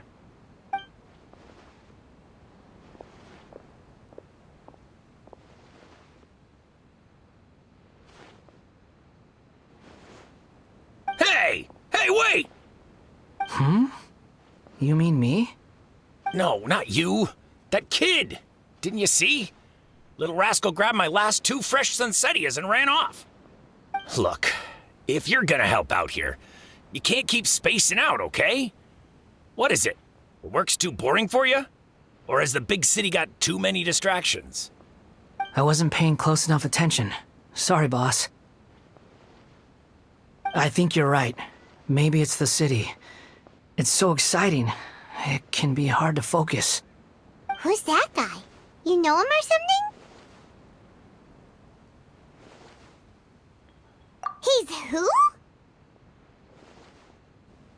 You're a strange one, kiddo. You say you don't want any money for helping out here, and then when I actually give you some work to do, you keep letting yourself get distracted. I don't want to take advantage, so I'm happy to pay you what I'd pay anyone else. But if you keep acting like this, pretty soon I won't be able to afford to. No, please. I mean it. You don't need to pay me anything. I'm just so thankful you agreed to take on an outsider like me. You're welcome, I guess. But I got bigger things to worry about. Look, we're all out of Sunsettias. And I promised the lady down the street I'd deliver a fruit bowl this evening. Leave it to me. I'll find some more. Just a moment. I'll be right back. Stop. I'm gonna level with you, kiddo. I've never met a worker who said they didn't want a wage before. And at first, I got greedy. Couldn't believe my luck. But I figured you'd start asking for something in return eventually. You don't want money. You don't take days off. And in your free time, all I see you do is wander around, taking in the sights. Are you a drifter or something? That's right, I am. We can talk more about that later. First, let me get those fruits you needed. Sunsetius, was it? I'll be right back. Hey, what do we do now?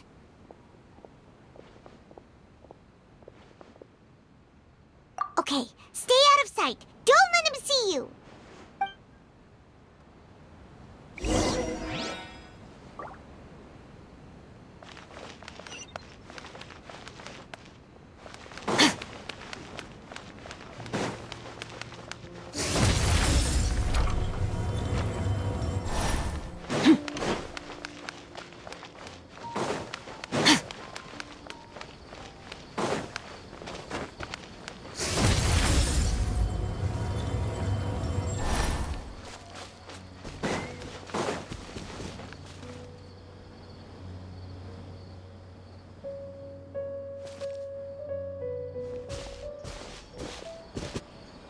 Yeah, this'll do. Even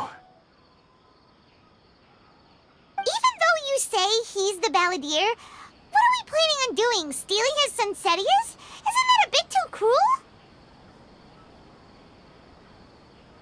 Oh, alright. This should be enough. Guess I should wash them before I take them back.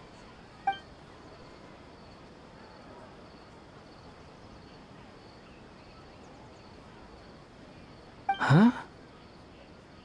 You two over there. Is there something I can help you with? He spotted us!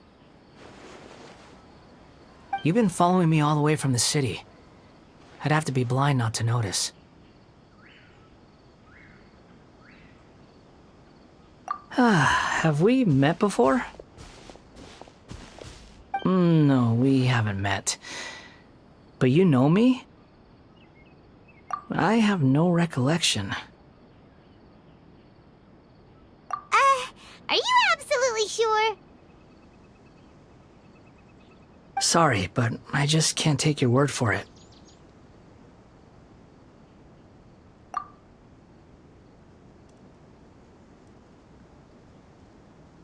A puppet? What makes you think that? Huh? You were right! The look on his face! I guess you do know me after all. That is not something I share with a lot of people. Look, I'm just a wanderer. But seeing as you've gone through all this trouble to track me down, I'm sure whatever it is must be important. Okay, but please let me deliver these goods to my boss first. Are you really working for that guy? He said you don't want any more for it. Is that true? Yes, I ran into him out in the wilderness during a storm, and he let me take shelter in his cart. In return, I said I'd be his helper for a while. That's oddly nice of you. Let me take these back. Then I'll come with you, okay? Then let's return to the city.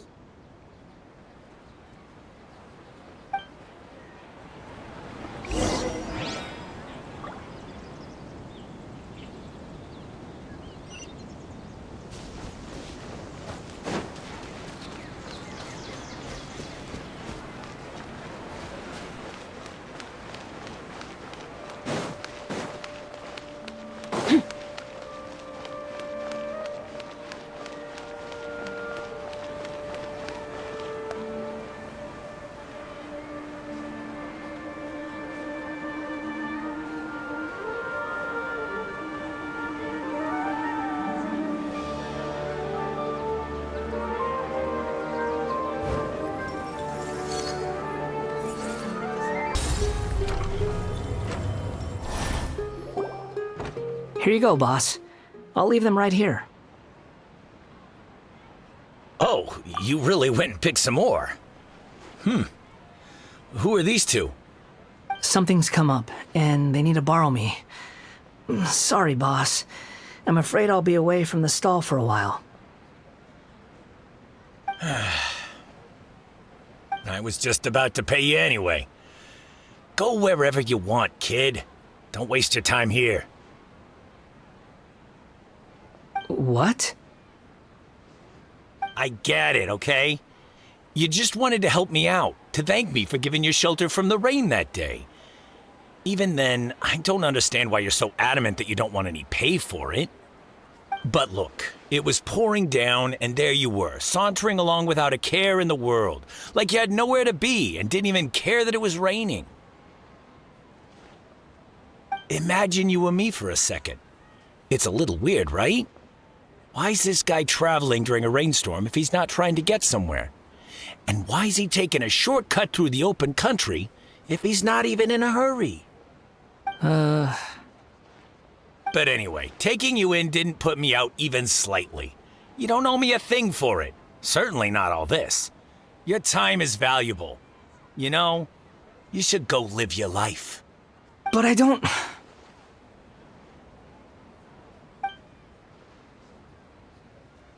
No, you're right.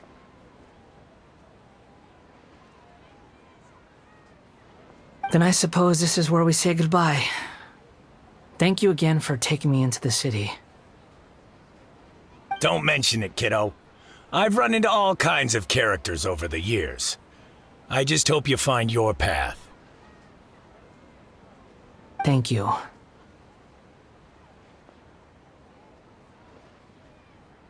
All right, done. Thanks for waiting for me. We can go now.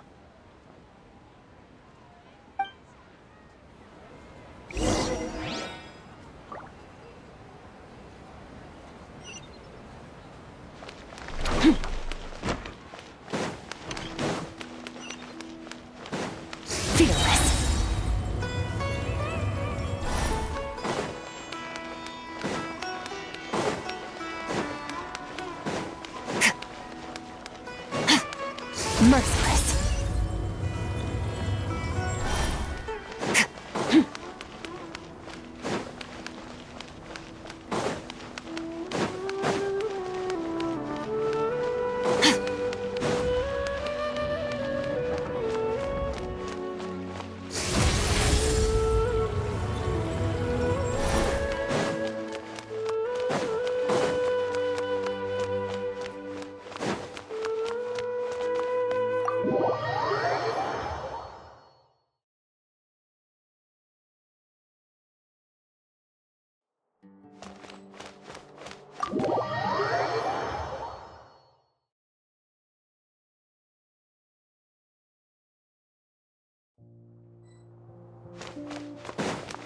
Merciless.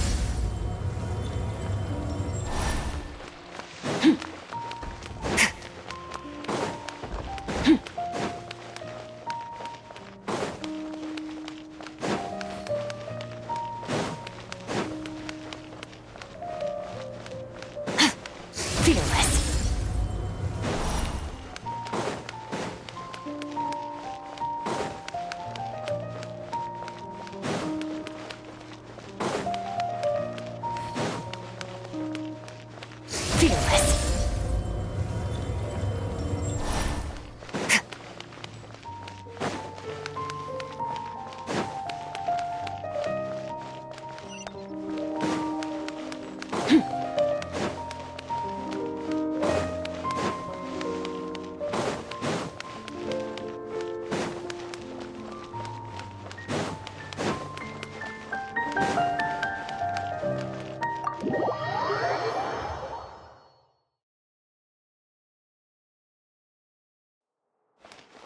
Merciless. Nahida! Nahida!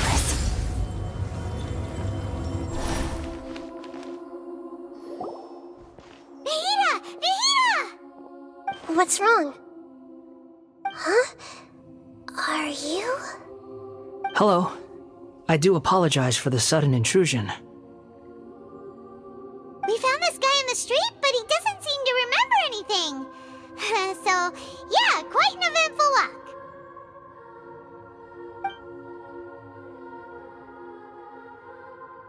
You say that you are trekking across Teyvat to train yourself. Many other Inazumans who describe themselves in this way call themselves Shugenja. Why do you refer to yourself as a wanderer? Well, it seems more relevant in my case. To me, it sounds like a plant with no roots. But these two claim that they know me, and that I have a hidden past unknown even to myself. I wouldn't call it the past, but rather... this is a difficult one to explain.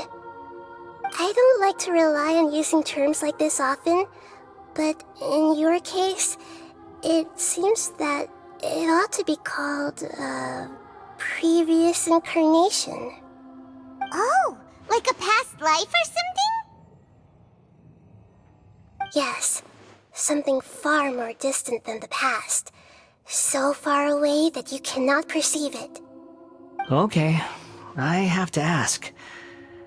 What was I like in my previous incarnation?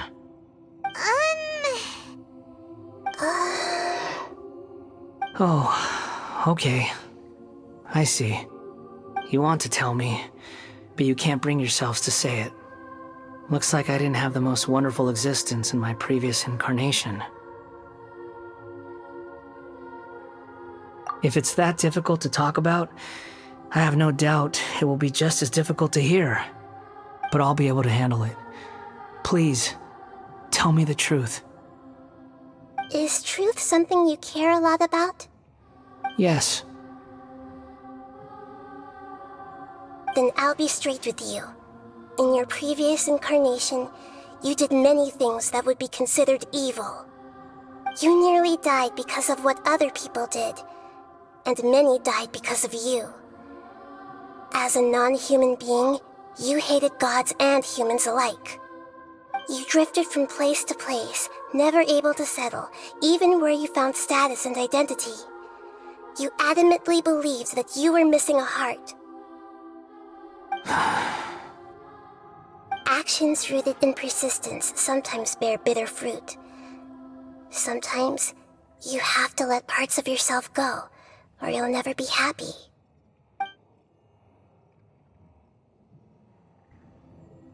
I gave everything I had, but it barely changed history at all. In terms of the outcome alone, that's true.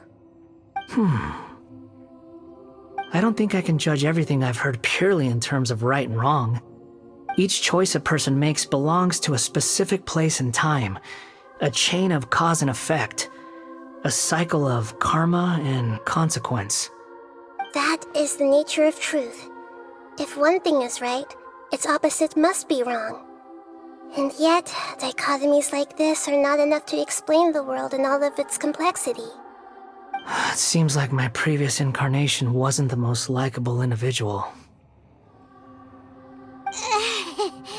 We're not trying to hurt your feelings or anything, but yeah, we weren't your biggest fans. If we were enemies, why are you trying to help me find the truth? This is so frustrating! This guy's supposed to be our arch enemy, but now he's just some random stranger we met on the street! He's got so much to answer for, but we can't make him talk because he doesn't remember anything. What a weird situation. Lesser Lord Kusanali, as the God of Wisdom, I trust that everything you told me must be true. Yes, it's all true. I can even show you the memories themselves, if you're willing. Please, I want to see them for myself. I want to experience my own transgressions. Even though it will cause your present self great mental anguish? I'm just a puppet, with no heart and no name. There is nothing in this world for me to cling to fill the void within me. Except maybe these sins that can never be undone. Very well. As you wish. Wait, shouldn't we go with him? This one's kind of on us for bringing him here. Don't worry. Whatever danger I might face, it's my burden to bear. Traveler, could I ask you to supervise him on my behalf?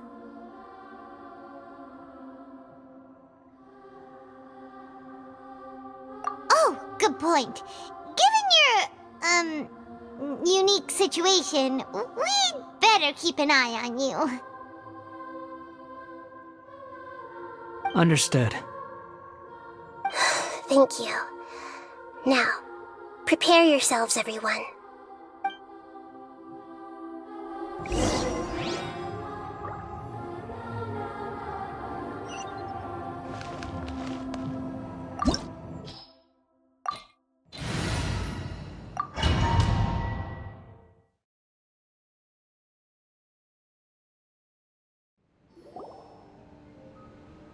This looks like Inazuma. Right now, you're in a dream I created using information extracted from your memories. These memories will show you the raw truth, but be aware that enemies may react just like in the real world. Please be careful. Sounds like an immersive experience. It's a good thing we came along. You don't need to do this for me. I don't deserve your protection. We never give up halfway. Well, we had to once, but that was your doing. Alright. Thanks. Wanderer, this is the Shake Pavilion. In your Balladeer incarnation, this is where the Electro Archon placed you after your creation. You had a great many memories here. Is that because this is kind of like his birthplace? You could say that, in a sense. You'll see why shortly. I hear footsteps. This place is huge. I can't believe the landslide didn't fill it in. I wonder who built it. The Crystal Marrow Miners? No, there's no way. Look at this exquisite construction work, and so well preserved, too. No mining crew would be capable of this. There's someone passed out on the ground. Who are you? You're awake. What happened? How'd you get stuck here? Are you injured? Huh. Not a scratch. And these fine clothes. Who are you? This man is Katsuragi, deputy to Torichiyo's adopted son, Mikoshi Nagamasa. He found the Balladeer in Shake Pavilion and took him back to Tatarasuna. And the rest is history. Well, it used to be. In the original version of events, Katsuragi was ultimately killed by Nagamasa. Let me get you out of here. Our people are nearby. Hang in there. During the Tatarasuna incident, Niwa was murdered by the doctor disguised as a mechanic. The Balladeer, then known as the Kabukimono, disappeared not long after. As the second in command at Tatarasuna, responsibility for what had happened fell to Mikoshi Nagamasa. But Katsuragi had sworn lifelong loyalty to Nagamasa after the latter had once saved his life. At Katsuragi's insistence, Nagamasa killed him to put an end to the Tatarasuna incident.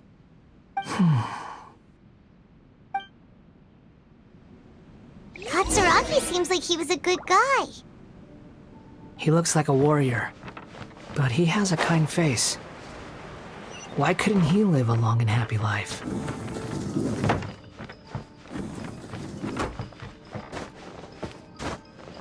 Nagamasa, I found this young guy in a cave sealed off by a landslide. He doesn't remember his name. Well, we need to call you something. I hear the workers are calling you the Kabukimono. That's fine with me. Katsuragi, report to Niwa. Tell him we have someone new joining us.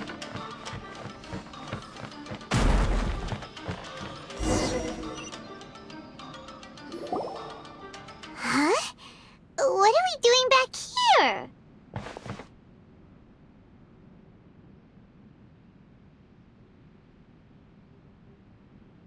Whoa, this is where you were born?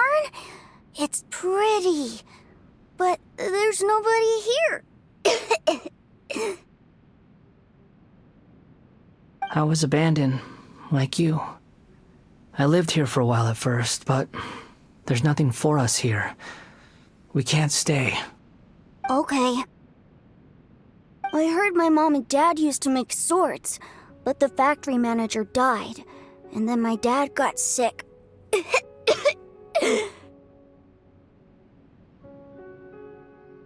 He kept coughing all the time, just like me. Then Mom started coughing too. But you can't. You promised me. Yup, we're family now. We're gonna be together forever and ever. This child didn't have a name. Or rather, the balladeer didn't know what to call him. His father died before he could name him.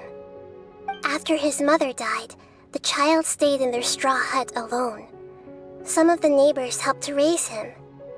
After leaving Tatarasuna, the balladeer ran into this child who didn't have a name, just like him. They made a promise to live together. What happened to the child then? He died from his illness while he was still very young. The balladeer came home one day and found that he had stopped breathing. Hey! What's wrong? Say something! You promised me we could be family! You're no different from Niwa and all the others. You betrayed me too.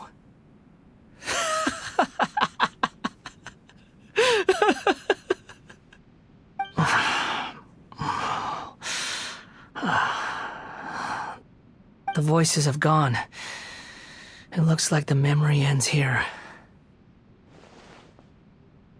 Let's keep going.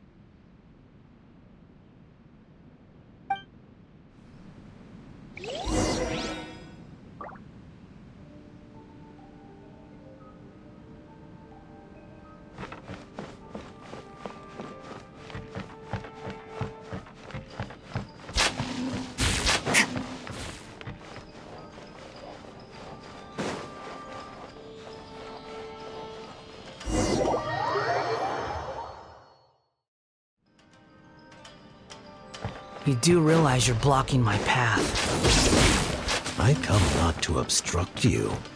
I've been waiting. Here comes. What you are truly is a weapon. One that could be wielded with an iron will. Or you could continue to drift aimlessly. Are you trying to win me over? The long-fated rebellion has begun. Why not take your place at the banquet and join those who shall feast? This place is dark. Paimon knows this place. It's the Delusion Factory in Inazuma. In the original version of events, the Traveler once encountered the balladeer here. Such a creepy atmosphere. And so familiar.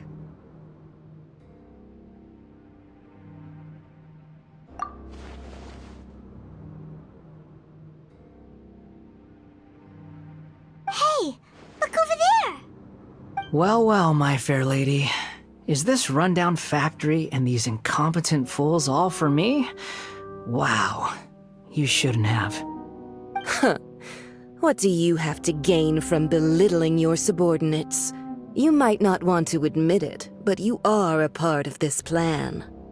Perhaps you find fighting in the Abyss to be a more meaningful use of your time?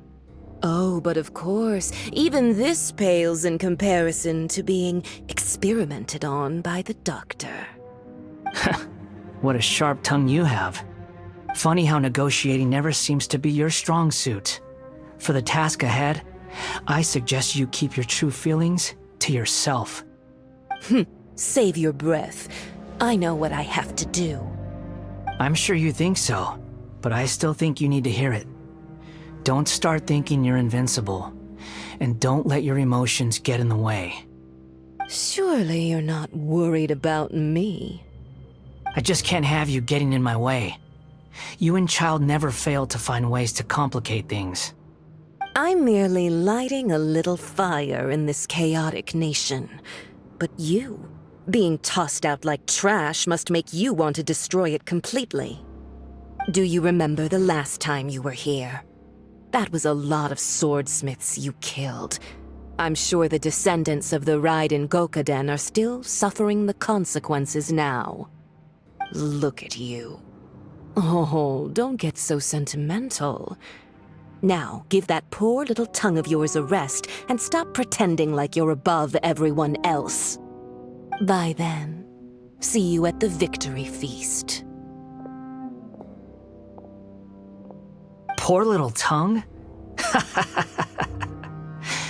She's playing with fire talking to me like that. Who does she think she is? Forget it.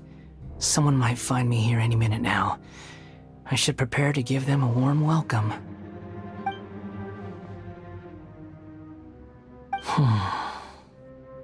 The plot does not end here. There is more of this story to come.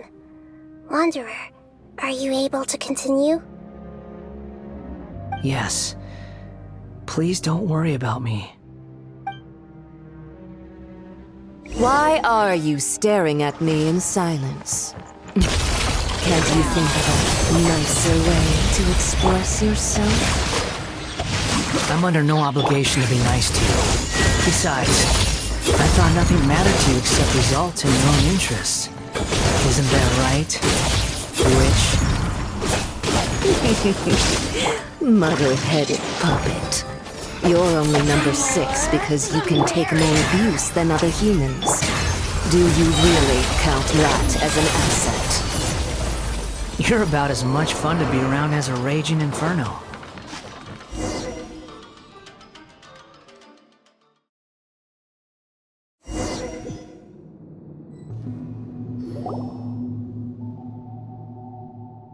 Looks like we've arrived in Sumeru.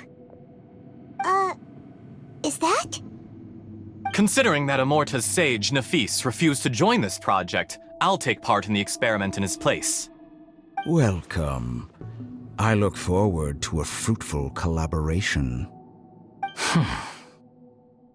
When do we start? You seem impatient. You should know that becoming a god is far from a trivial affair. The biological transformation is a lengthy process. As such, I too would recommend that we commence as soon as possible. In the event that a successful connection is established, his body will become permanently bound to the machine, and he will be unable to move independently of it. Nothing worse than what I've been through before then, Doctor. You were the most resilient test subject I ever came across. Thanks to you, I was able to garner a great deal of information. Alas, after that, you were under orders to remain in the Abyss. We barely saw each other, and it became difficult to further refine the knowledge I had gained. That was gracefully worded.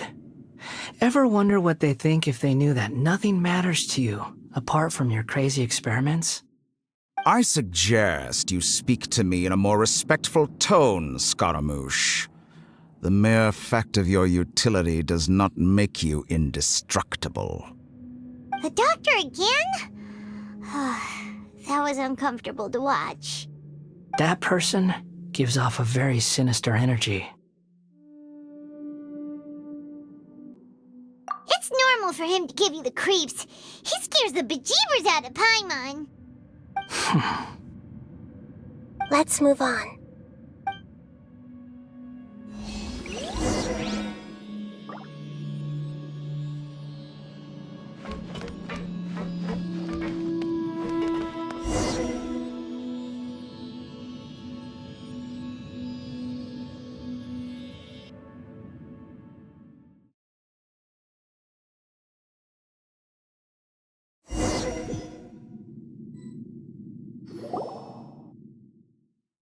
You're a god. Do you think I'm evil? If you accept that he is you, just as you are you, then yes, you are evil. In your eyes, are there any differences between humans and puppets? Do you think there are any differences between your present self and your previous and future incarnations? If not, then what are the differences between humans and puppets? Whoever has tasted the joys and sorrows of life in the human realm is human.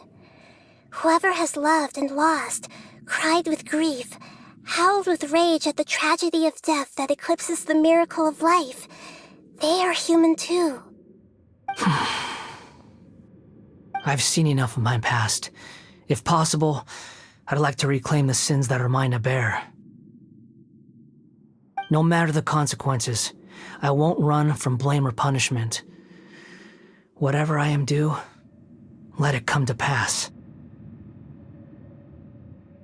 Can you return my memories to me? Huh? But won't that mean you'll lose your current identity? I've always believed that human lives follow a set of rules, with each person being a collection of past experiences. As a puppet living in a human world, my life is subject to the same rules. Regaining your memories means reverting completely to your previous incarnation. All the emotions that you discarded will return to you. Are you sure you want to do this?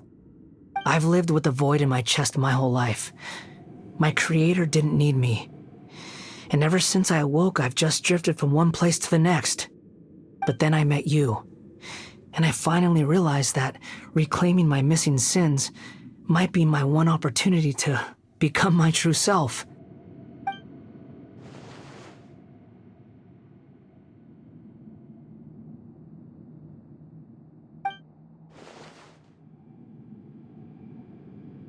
I've always felt I have an innate tendency to yearn for something more, in a way that goes deeper than for most people. But for all my soul-searching as a Shugenja, I've never fully understood it. Looking at it now, it seems that I brought this curse upon myself. So I beg you, grant me this opportunity to gain a purpose, to change my destiny, and end my wandering. Very well. Since your mind is made up, I will return to you that which is yours.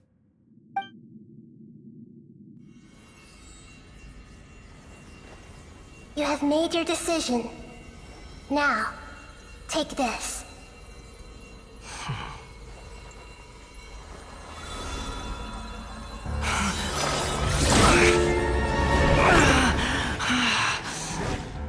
Set him free. A puppet? What's he doing here? You're a human as far as I'm concerned. Everyone's here. Wonderful. What a fine blade. Nagamasa will be thrilled. This is my...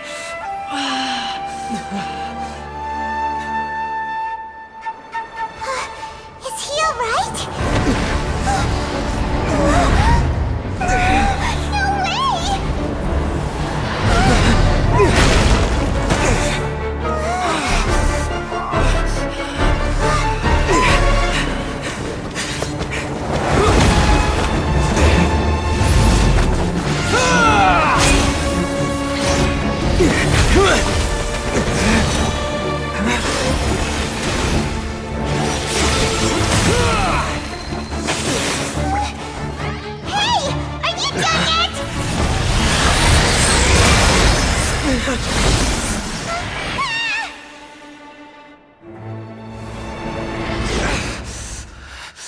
All worthless dross will be purged. That's why this won't be the end.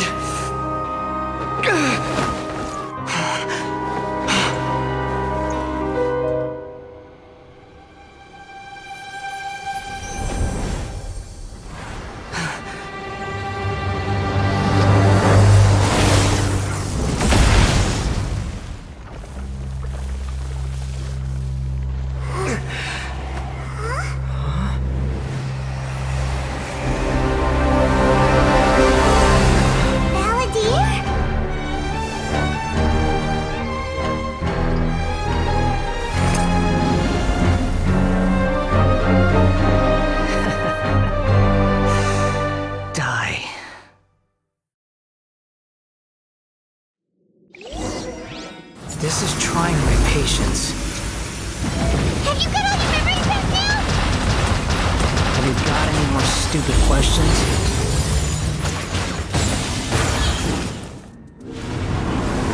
Churn!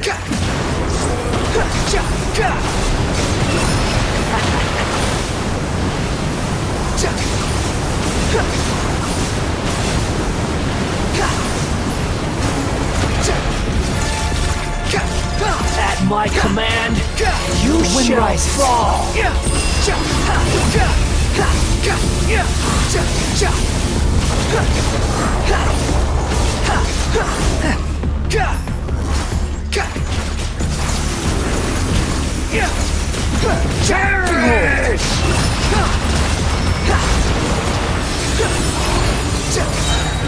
Know your place. Insignificant past. Swollen Fury!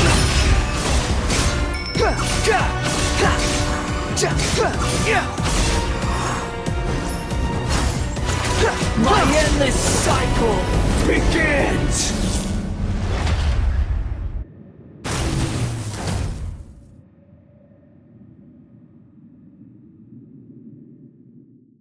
Imbecile! Get out of my sight. It disappeared. Did we win? What did you expect? I'd never lose to that. There's the tone of voice again. You're definitely back to your old self. Wait, but it was you inside that thing too! What have you got to be smug about? Sorry. I'm harsh on myself and everyone else. Just the way I am.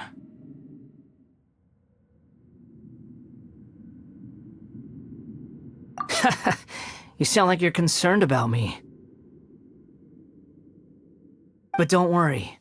Thanks to you, even if I didn't change a thing, at least I now know the truth.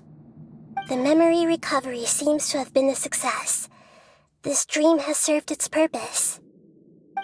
Come on. Let's continue this outside.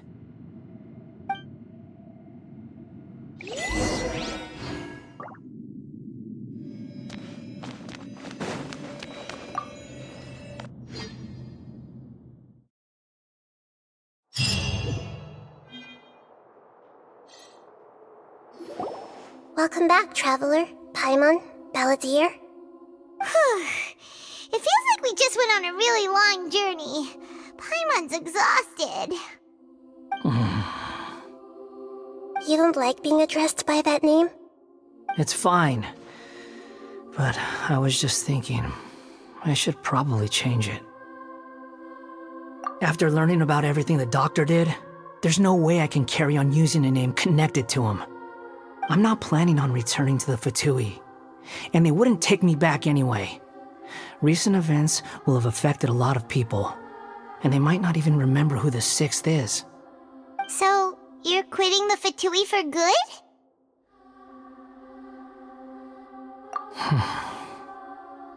It's like you said, Lesser Lord Kusanali. Everything may look futile, but it wasn't completely meaningless. At least I made a lot of people forget about me. But that doesn't mean your own past has disappeared. Of course.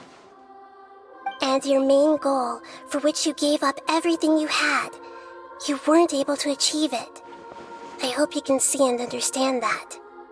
Changing the world, changing the past, changing the fates of other people, these are not simple things to accomplish. What you are looking for is complete annihilation. But this is just a fantasy. Even if the Balladeer is removed from existence, the world will not heed your will. Indeed. How ridiculous. Do you regret doing all that when you've gotten so little in return? Even if I'm completely worthless, there's nothing in the world worth regretting. Lesser Lord Kusanali, you purposely left that information in Irminsul, didn't you? Yes, and I took pains to make sure that you'd acquire that information naturally. Why would you go to such lengths? You trying to win me over too? In all honesty, your past experiences have made you a useful asset to Sumeru and to me. Winning you over was indeed a part of my plan. But before that, I wanted to tell you the truth about your past. If all I wanted to do was use you, then I'd be no different from the doctor. Very clever. I guess you could say that's one of my virtues. Utility to others is what gives me worth. So if embracing my sins is what it takes to make me useful again, so be it. Oh right, I almost forgot. You're the good guys. You're into justice and all that. Sorry if I have a slightly different perspective on things, but I don't feel like I've been duped. The wisest leaders are fated to end up with the best helpers. I can live with that. I'm glad you're able to think of it in that way.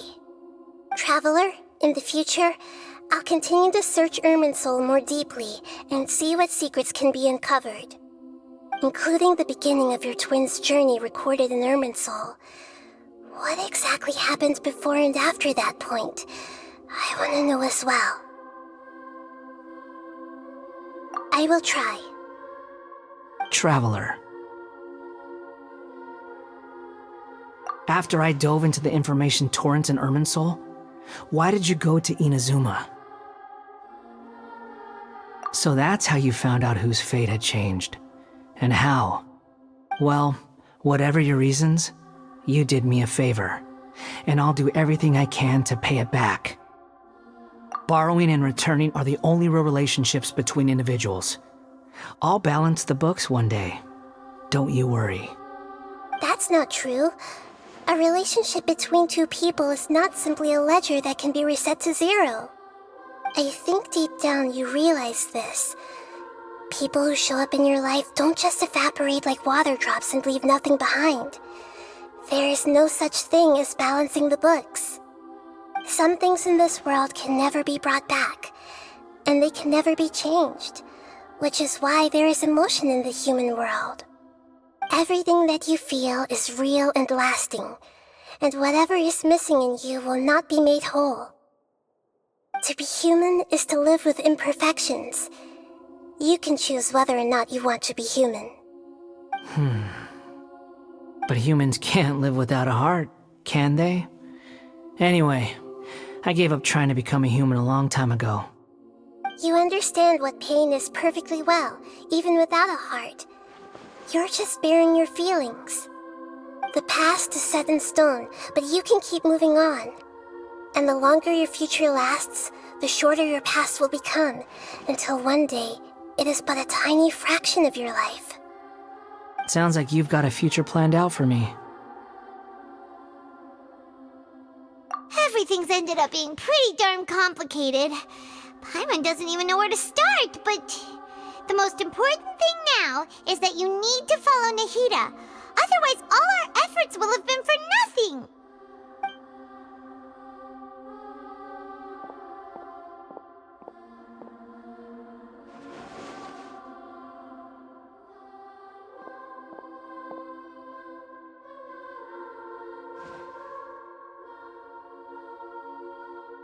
Then I guess I'll be helping you from behind the scenes from now on.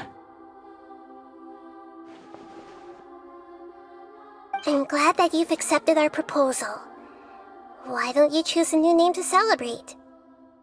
Ooh! Paimon wants to pick an ugly nickname for you, too! Why?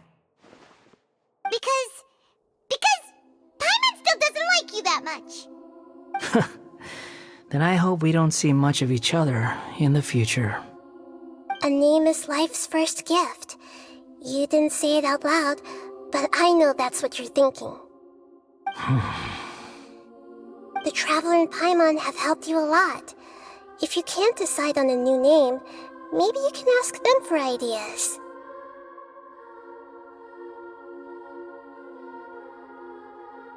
No! Paimon only does nicknames! If it's a serious name you're after, it's all yours.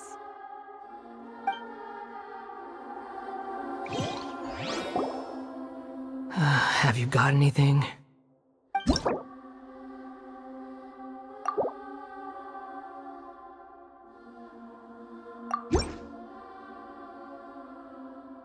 Are you sure? Oh, alright. If you say so.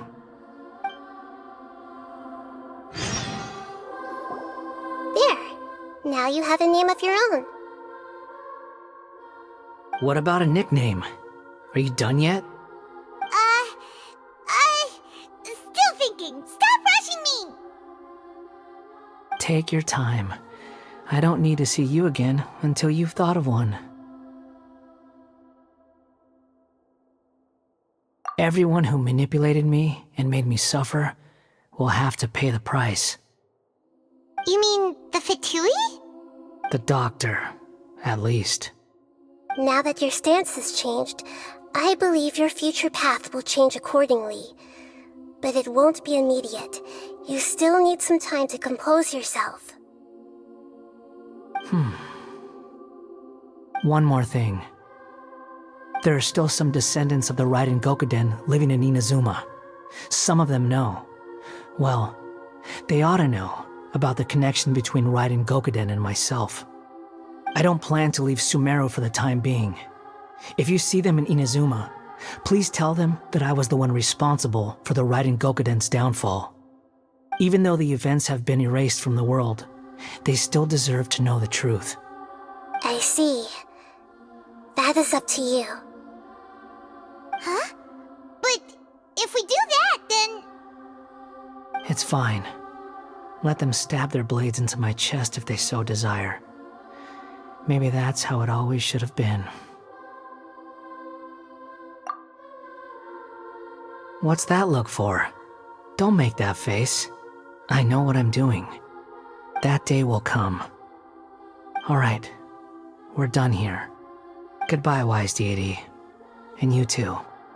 He's gone. What he went through today would have been like living an entire lifetime in an instant. He'll need some time to calm down. Yeah, true.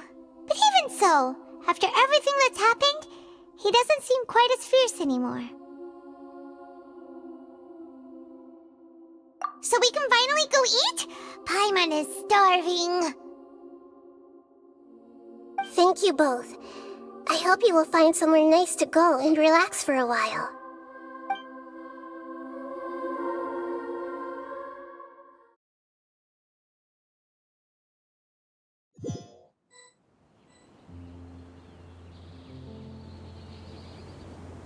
I've got it! I can end my novel with some words from Mikoshi Nagamasa. You mean because everyone else in the story is dead? Yeah, I heard that Mikoshi Nagamasa died at a ripe old age. He's the perfect fit to be the narrator of the epilogue.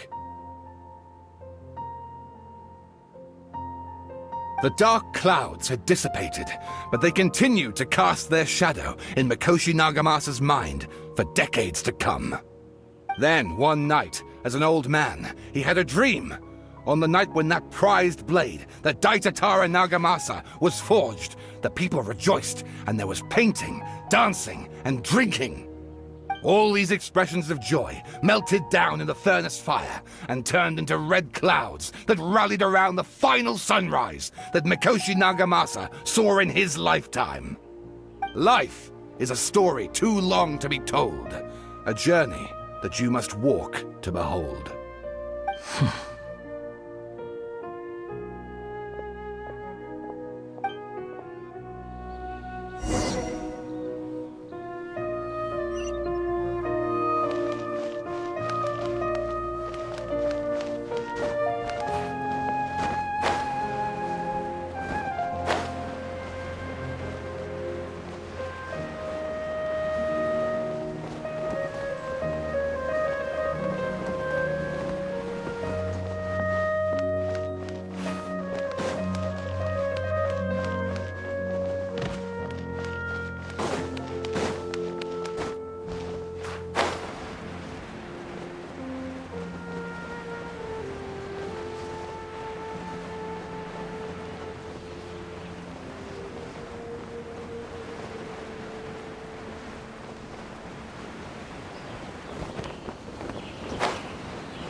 It's about time we had a break.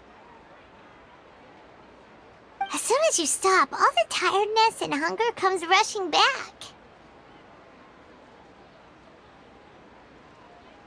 Wow, great! Huh? Look at the vase. Did someone break it while they were cleaning the room or something? But Paimon doesn't remember there being a cleaner.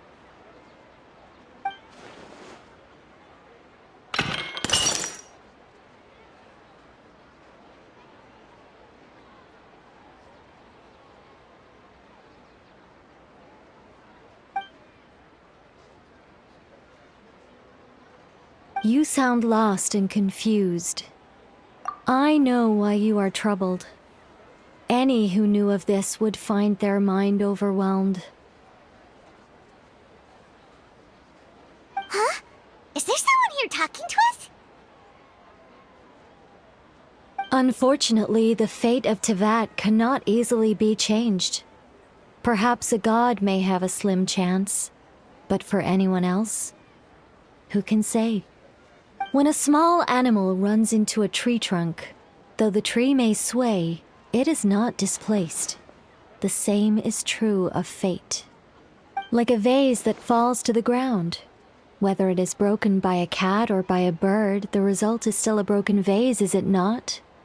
Who are you? How do you know about all this? History does not change easily, but human hearts can. Believe your own eyes. Only that which you see is true.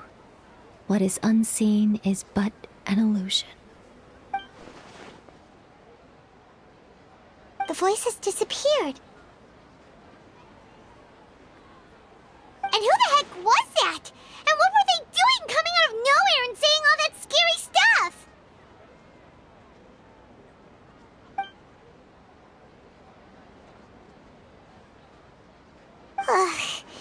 Anyway, that vase is still lying there broken on the ground. Should Paimon go get someone to clean it up? It feels wrong just leaving it there. Just a moment, Paimon will be right back.